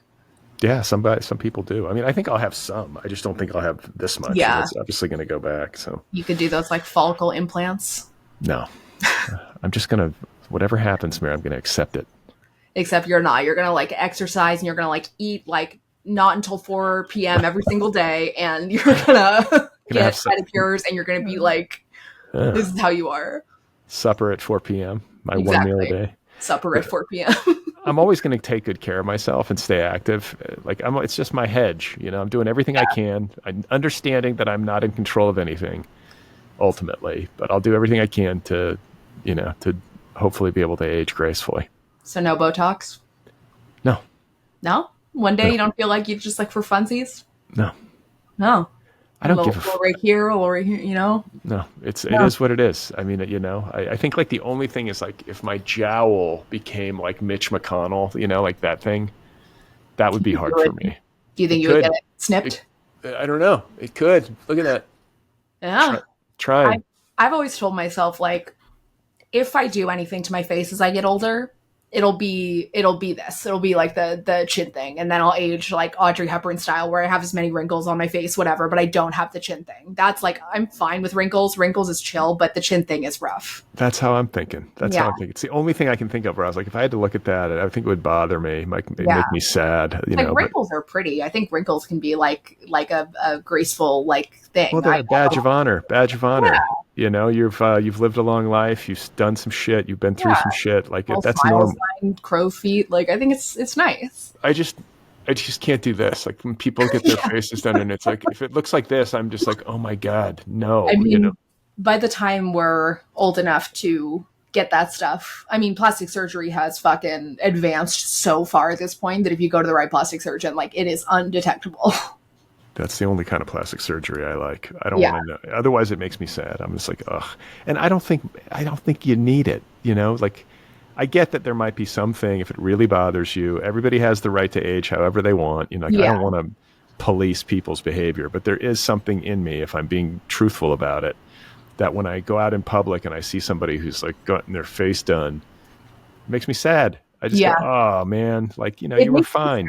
because like it shows they haven't gotten very good work done. It shows that they've gotten kind of shitty work done on their face. And I'm like, that's sad. That's your only face. You might as well Yeah. get good work done on it. Yeah, like dude, if anyone, yeah, trust me, if I ever get that far, I'm going to the finest plastic surgeon on the Dude, planet. same. I am like gonna fucking figure out what like the where Bella Hadid goes, and I'm gonna go there. I'm gonna pick the best celebrity, the most attractive celebrity, and be like, I want that plastic surgeon. Yeah, somebody who's just like they're always weird. The really good plastic surgeons, you like see them like interviewed, and they're like, they look Weird like as fuck. they look like the dude who's trying to live forever. Like that weird, like Exactly. their skin has been like sanded, like down, and The way they analyze your face too is so wild. They'll look at you and they'll be like, so like, the right side is a little bit dominant. I can tell. So what we're going to do is like this, I think needs to be shifted up a bit. Well, and I'm like, holy fuck. Like you just saw my face and you're just like, okay, this side is uneven. I didn't even know that. I've looked at my whole face my entire life. yeah, dude, I'm all uneven. I'm a mess. But Everybody is. that's the beauty of me. It's that I'm just my own special mess. You and me both, pal. So yeah, I don't care if Ben Affleck dyes his beard. I guess the question really is like, did he do it himself? Did he get it done? If he did get it done or do it himself, did he do it for a role? And if not, then why did you do it at all? It's probably just like, you know what? I'm single. I'm 50 something. I'm fucking trying to look younger. Because if you do have a beard as a guy, I can say this with some experience. Like one of the reasons I don't grow a beard is that my beard comes in sort of white-ish. It's like patchy. Yeah, But you need to have like a beard if you're going to grow a beard as an adult man. but it makes me look older. Like if I have, because when your hair starts to get gray and then you grow a gray beard, like if I had Like a big, father time. if I had a big gray beard right now, I would look significantly older. I think it's a look though. I think you should do it. I don't know. It's I kind don't. of a Chomsky thing. I don't grow as good of a beard as I wish I did. Like it doesn't come in like. I wish I had like that. Who's got like a really good. Tyler? Yeah, your husband or Zach Galifianakis. Such a weird one to come up with. What the fuck? I'm joking, but you know what I mean. Like somebody who can like grow a beard. Yeah. It's weird. Like you rarely see like heterosexual men like complimenting other heterosexual men. Like, hey, like I love that shirt. Like the way that girls do, where I'll be like, I love your nails. You look great. But I have seen so many men compliment Tyler on his beard. They'll just be like, you've got a great beard, man. Love your beard. Fantastic. You got a really great, or like say to me, like your husband has a really great beard. And I'm like, It's like I safe. guess that's like a thing. Like men have like they notice that in each other. It's like safe. It's like safe to compliment a man's Yeah. beard. It's not Can't, gay. can't. Yeah, exactly. You can't. I like your beard, dude. You got good facial hair. It's very manly. Yeah, You can't not be- gay. No homo. Yeah, can't be like, I love your jeans. Those pants I are. mean, Those pants look great on you. that's what girls do. I'll like Yeah. there would be some girl in CVS and I'll be like, you look great today. Like love the eyelashes, love the nails, like it's all working. I think we should like this is it's kind of a problem with guys because it can come off seeming creepy, but if there's a way to do it that's genuine, like I think we under compliment one another. I think we should compliment each other more. People love compliments. Just go Women up to do the it. You're in a bar and there's some random girl there and you like her dress, you're gonna become her best friend in a couple hours. That's the joy of being a woman. One of the, everyone's trying to kill you constantly and it's a nightmare. But then you see other women at like the checkout and they're like, your nails are great and you feel good for, an hour. Yeah, I mean, I want to be able to, because I sometimes will see someone and I'll be like, oh, that dress looks awesome, and but if I'm like in the CVS line and I'm like, I love your dress, she could be creeped out. Yeah, there's like kind of a time and a place. If you're like with like your wife or something like that, Right. then it's a lot less creepy. Then it's like, okay, like that's a cool dress. Saying Yeah. that's a cool dress also better than saying I like your dress. It like seems less creepy. It's so form-fitting. It really fits your form well. That dress looks great on your body. Oh my God, it really just hugs your curves so nicely. We call the police, alarm start. Yeah. Congratulations. Congratulations on your fabulous form-fitting dress. What's the creepiest possible way you could compliment a woman on her dress? Like, I mean, it looks great on your body. I think something that has the word body in it would be like really, really bad. Like that dress is very flattering to your body. I would be like, oh no, like I'm gonna get killed. Like I can't. I need fucking law enforcement here. That's where you need the knife. You need to have the Yeah, knife. exactly. That's where I bust out like the knife and the fucking, bear mace or whatever. Like that's probably why that guy had one, just in case. Women never compliment guys. I feel like. I mean, occasionally, but not like just casually in public. No one ever comes up to me and it's like, I love your More I love than other men would, though. Maybe.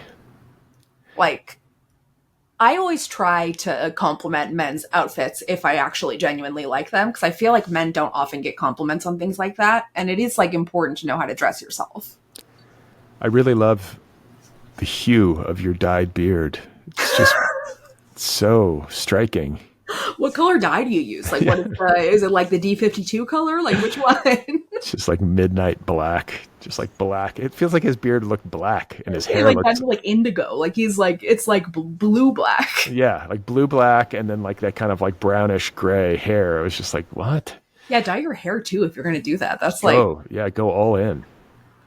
That's I don't love that look. It's not super stylish. Not really. Doesn't really make any sense.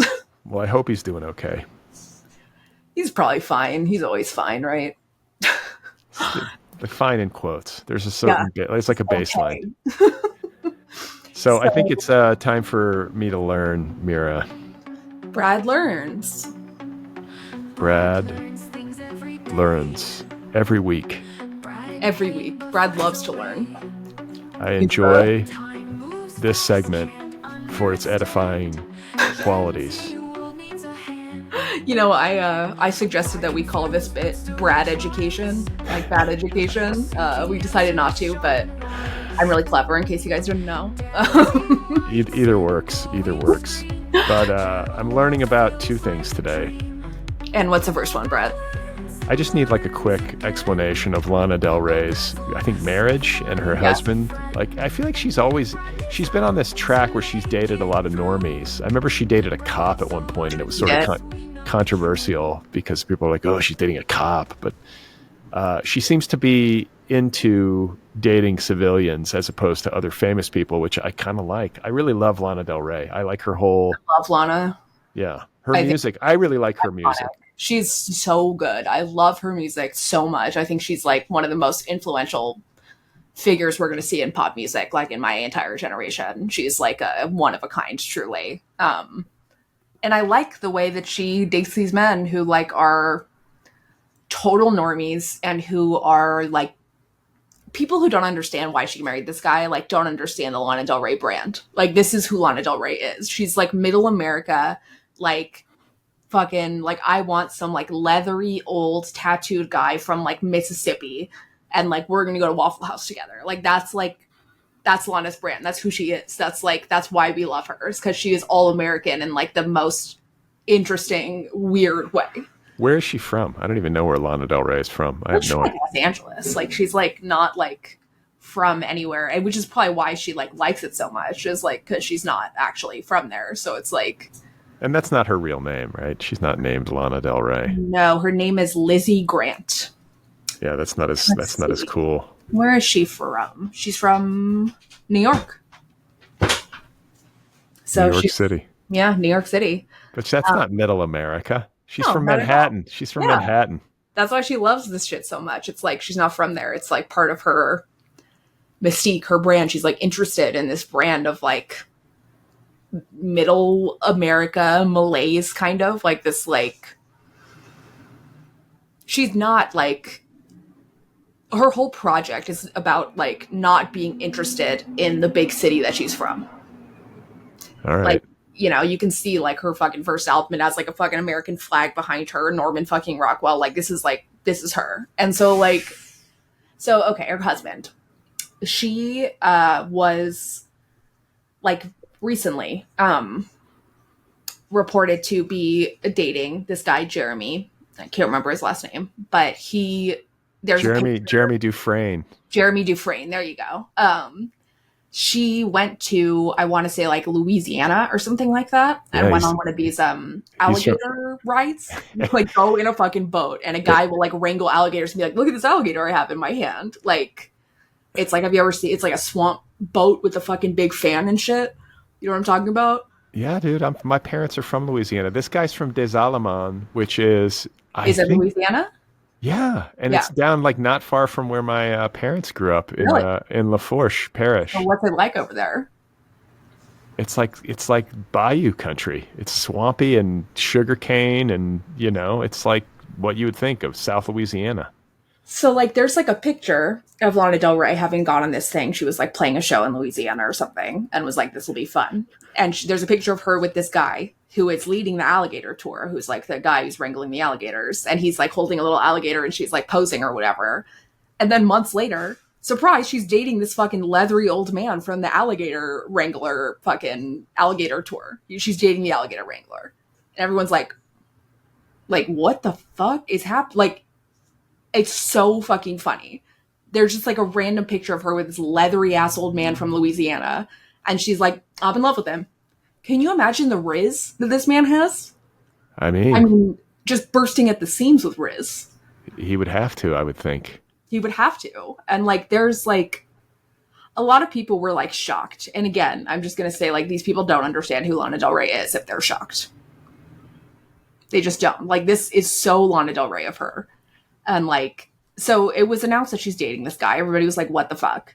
And then like 2 or 3 weeks later, she's getting married to him in a swamp in Louisiana under like a fucking like rented tent, like in a wedding dress that she like thrifted for like $40. And she is getting married to him. She looked beautiful, looked gorgeous. It must have been a $100 wedding. But it's not a bit. You don't think it's a bit. It's not like a posture. She's like really going to try to be married to this guy. I think it's really genuine. I do. I think that like, and when I say like this is her brand, I mean, it's who she is as a person. I think this is really genuinely like, this is Lana. This is who she is. This is like who she's always been at her heart.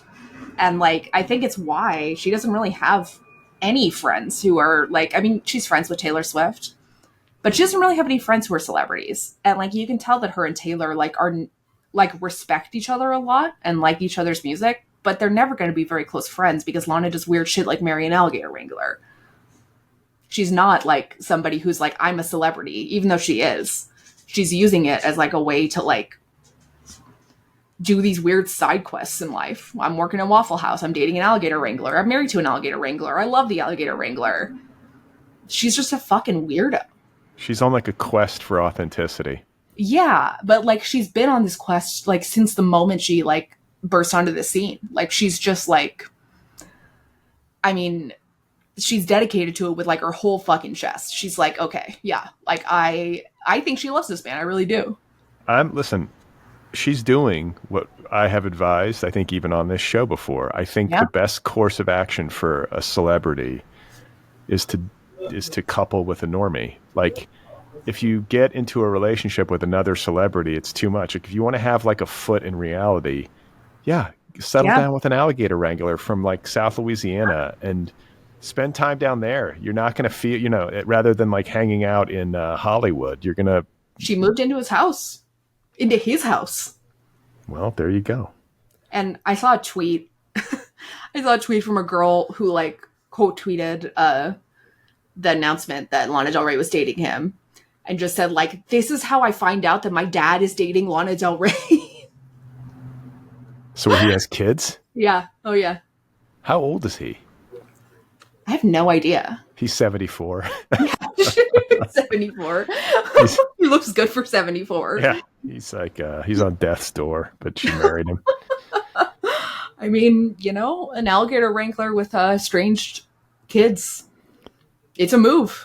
It's a move. Good. I love her. I support her. I do too. Congratulations to the happy couple. And like, I think like as a fan, I think if she's hanging out in the bayous and she's married to this guy and living that life, like it's going to lead to some interesting music.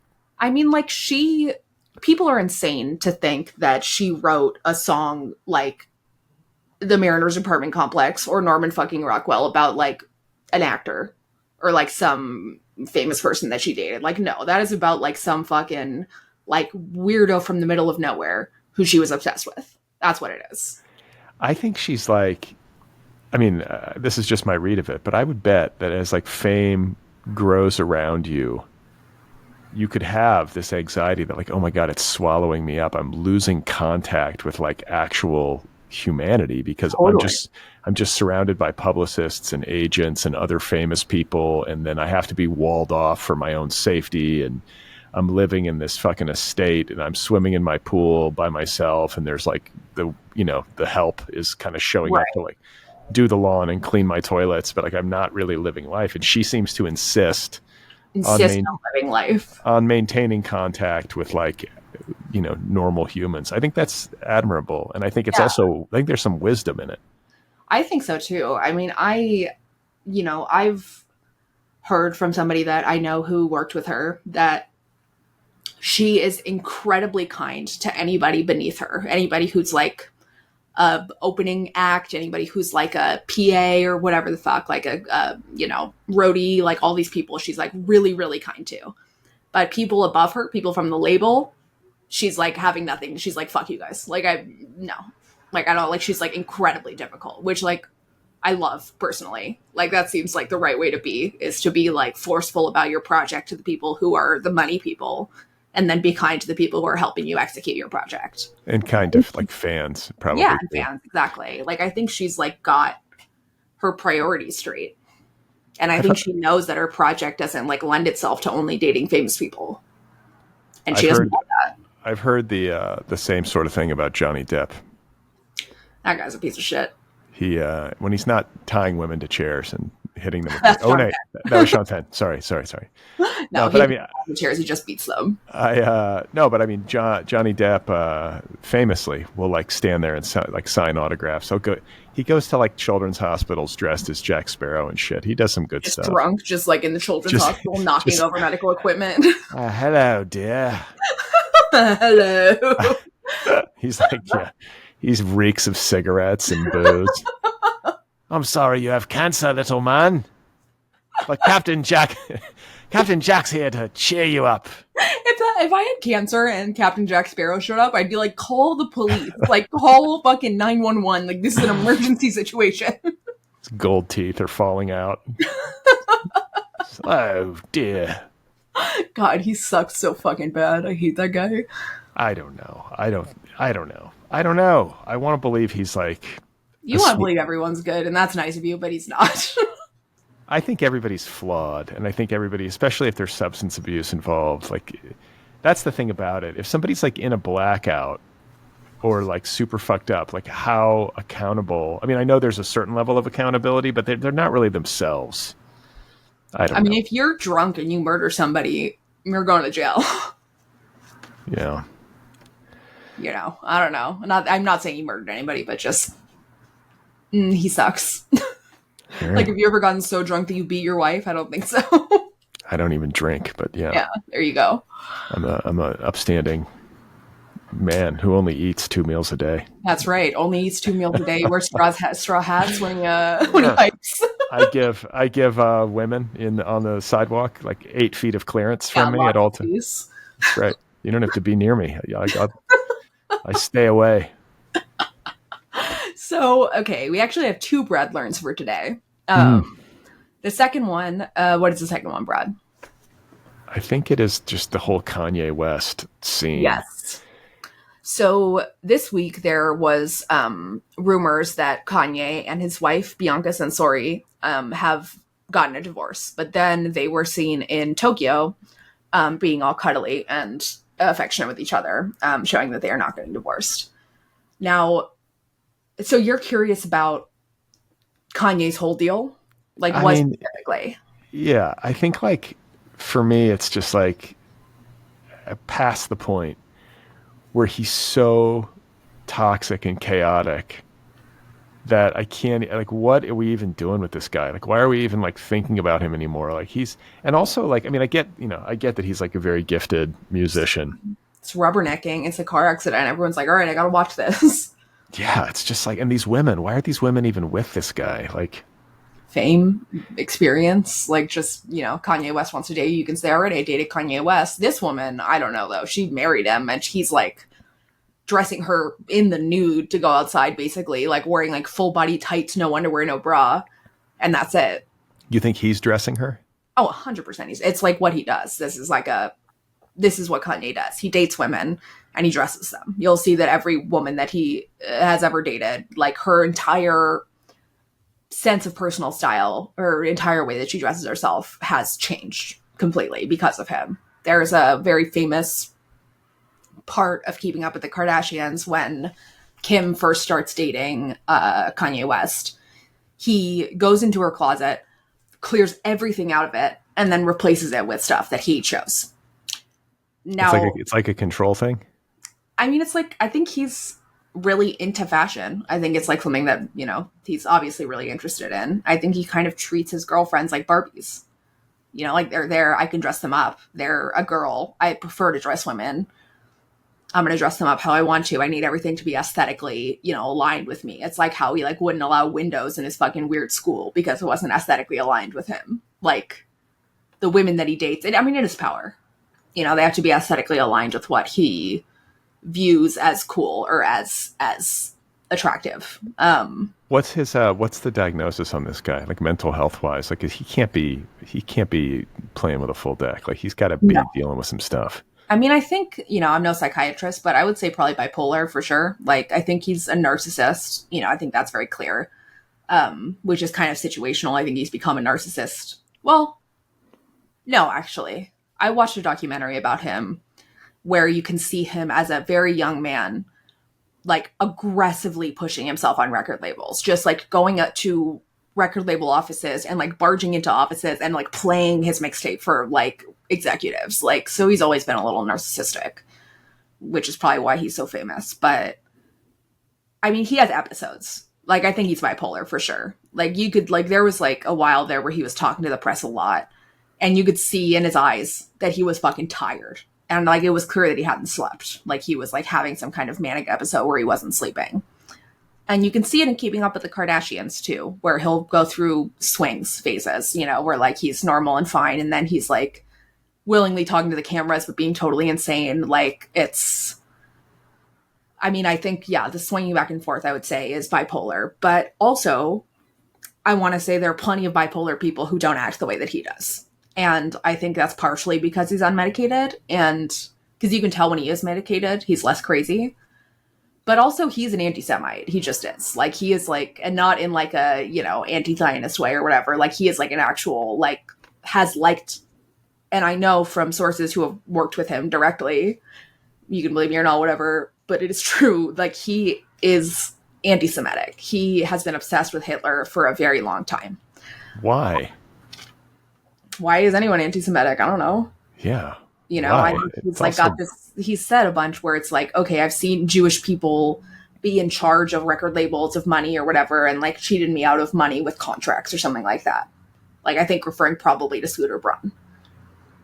Is Scooter Braun Jewish? Oh yeah, for sure.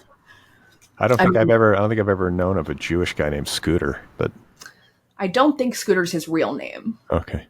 It's probably some other fucking, I don't fucking know. Scooter. So stupid to call yourself Scooter. Like, are you fucking 10? Jesus Christ. But so, like, I don't know. Since Kanye has broken up with Kim, he's dated like a series of women who he's dressed, all of them, in insane outfits, like Julia Fox before this girl was dating Kim. Julia Fox, who was the girl in Uncut Gems. If you've seen that, I don't know. He did the same with her, dressed her in like outfits where she was barely wearing anything and like, paraded her around or whatever. And then he started dating this other girl, Bianca Censori, who's a model, and doing basically the same thing, just parading her around in these outfits or whatever. But he ended up marrying her. So they're married. And I thought maybe divorce, I read, but then no. Yeah, they were saying maybe divorce, but now they've been seen in Tokyo shopping, cuddling together, whatever the fuck. I cannot understand. I cannot understand why anybody would date Kanye West. It makes zero sense to me. Like, what the fuck? It's got Like, to be miserable. it's got to be miserable. Like, he's just like, What do you talk about with that guy? how you hate Jewish people? I don't know. I mean, like, one of the funniest videos I've actually literally ever seen, I think, is Kanye West. He's like talking to like a paparazzi, and he's talking about how he went to the doctor, and he was like, I went to the doctor.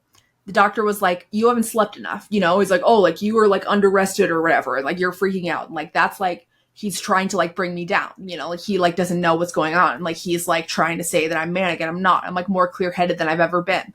And I won't say what race this doctor is. It was a Jewish doctor. Literally like that. I mean, his comedic timing, I mean, it was so fucking funny. Like, it is like, you can't, like, he's a terrible person, but you cannot not laugh at it. it's like, yeah, it's like he doesn't have a filter. Like, it's like so ridiculous that he At doesn't. all. Is his career over? I mean, no, you know, he's like in fucking Tokyo with his wife, and there's paparazzi everywhere. Like, I think that like Yeah, but what's he doing? Is he making music? I haven't heard of anything. up until very recently he was, yeah. Like, I don't know if he's recording now. It seems like maybe no, but like I want to say like 2-3 years ago he had an album. Like, and it fucking sucks shit, but people were like, he's a genius or whatever, like they always do with Kanye West. Is he a genius? I don't know. Like, I can't evaluate these Fucking things. sucks. Like, this is like a controversial opinion that I have, but he fucking sucks and it's not a genius. He had one very good album when he was very young. One of his very first albums was very, very good. And that's it. I think Which album? Which album is the good one? I literally can't even remember the name of it. Hold on. Is it? Like, Oh, My Beautiful Dark Twisted Fantasy was good. Was there one more album that was maybe good? Graduation was pretty good. So too. so too. I mean, that's But like even then, it's like I'm not gonna like listen to Kanye West. Like I don't care. yeah, I can't. That's the thing. I just get this like passing impression and information about him where I'm just like, there's just nothing redeeming. I guess the music is what's redeeming. If you like the music, then People you like can sort of. his clothes. They like his fashion stuff. I think that that's really like what he's gonna keep doing. Probably is Yeezy and like Yeezy is his brand, because I look at those shoes and I'm like, these shoes are ugly. I don't know they're if you. ugly. Oh my god, his clothes are so fucking ugly. It like makes me insane. I'm like, I could wear this from like spending $20 at Target. Like, oh, I'm having like a fucking like, I don't know, an oversized hoodie that has like a hole cut in the middle of it. Like I could fucking do that for $10. And it's like, I know people say like, oh, like I could do that painting or whatever. And you're like, shut the fuck up. Who cares? But like, actually, literally, like I think that his fashion looks like shit. I think it's bad. I don't like it. Do you own any Yeezy products? Oh my god, no. Jesus. No. That's like with a Birkin on the list of like expensive shit that is not worth buying. Is it that expensive? I mean, it's not as expensive as like a Birkin, but Does he make bags? I You can have get can you get a Yeezy bag? you know what? I don't think he makes handbags actually. I think it's like clothes, shoes, maybe some accessories. But I don't. It'll be like a bag made from like the flesh of Of what's white her women. name? Well, yeah, the flesh of his ex-girlfriends. Exactly. Ugh, I don't know, man. It's just like I don't get the appeal. I don't get the appeal. I feel like when I look at him, I'm just like, man, get help. You know? Yeah, Like, I've never understood the appeal. He's like insane and annoying. It'd be one thing if he was insane and like a good artist or fun, but he's not. He's just annoying. well, and I think too, like the other thing I would note is that, like, I think especially in recent months, in like the past couple of years, he doesn't speak very much. No, he's very quiet. You He's just see very quiet. Yeah, you just see him photographed, but you know, like he's never saying anything, and he's never like talking to the press. Yeah. For a while there, he was. For a while, he was saying like so much shit. But this is like the episodes that he goes through, I think, where it's like sometimes he'll be like saying everything to any camera that is near him and just fucking like going nuts. And then other times he will be quiet for months and months on end. Yeah, and the problem is that he like, you know, said a bunch of anti-Semitic stuff and basically got himself canceled, and so now he's like, okay, I better just shut up. Yeah, exactly.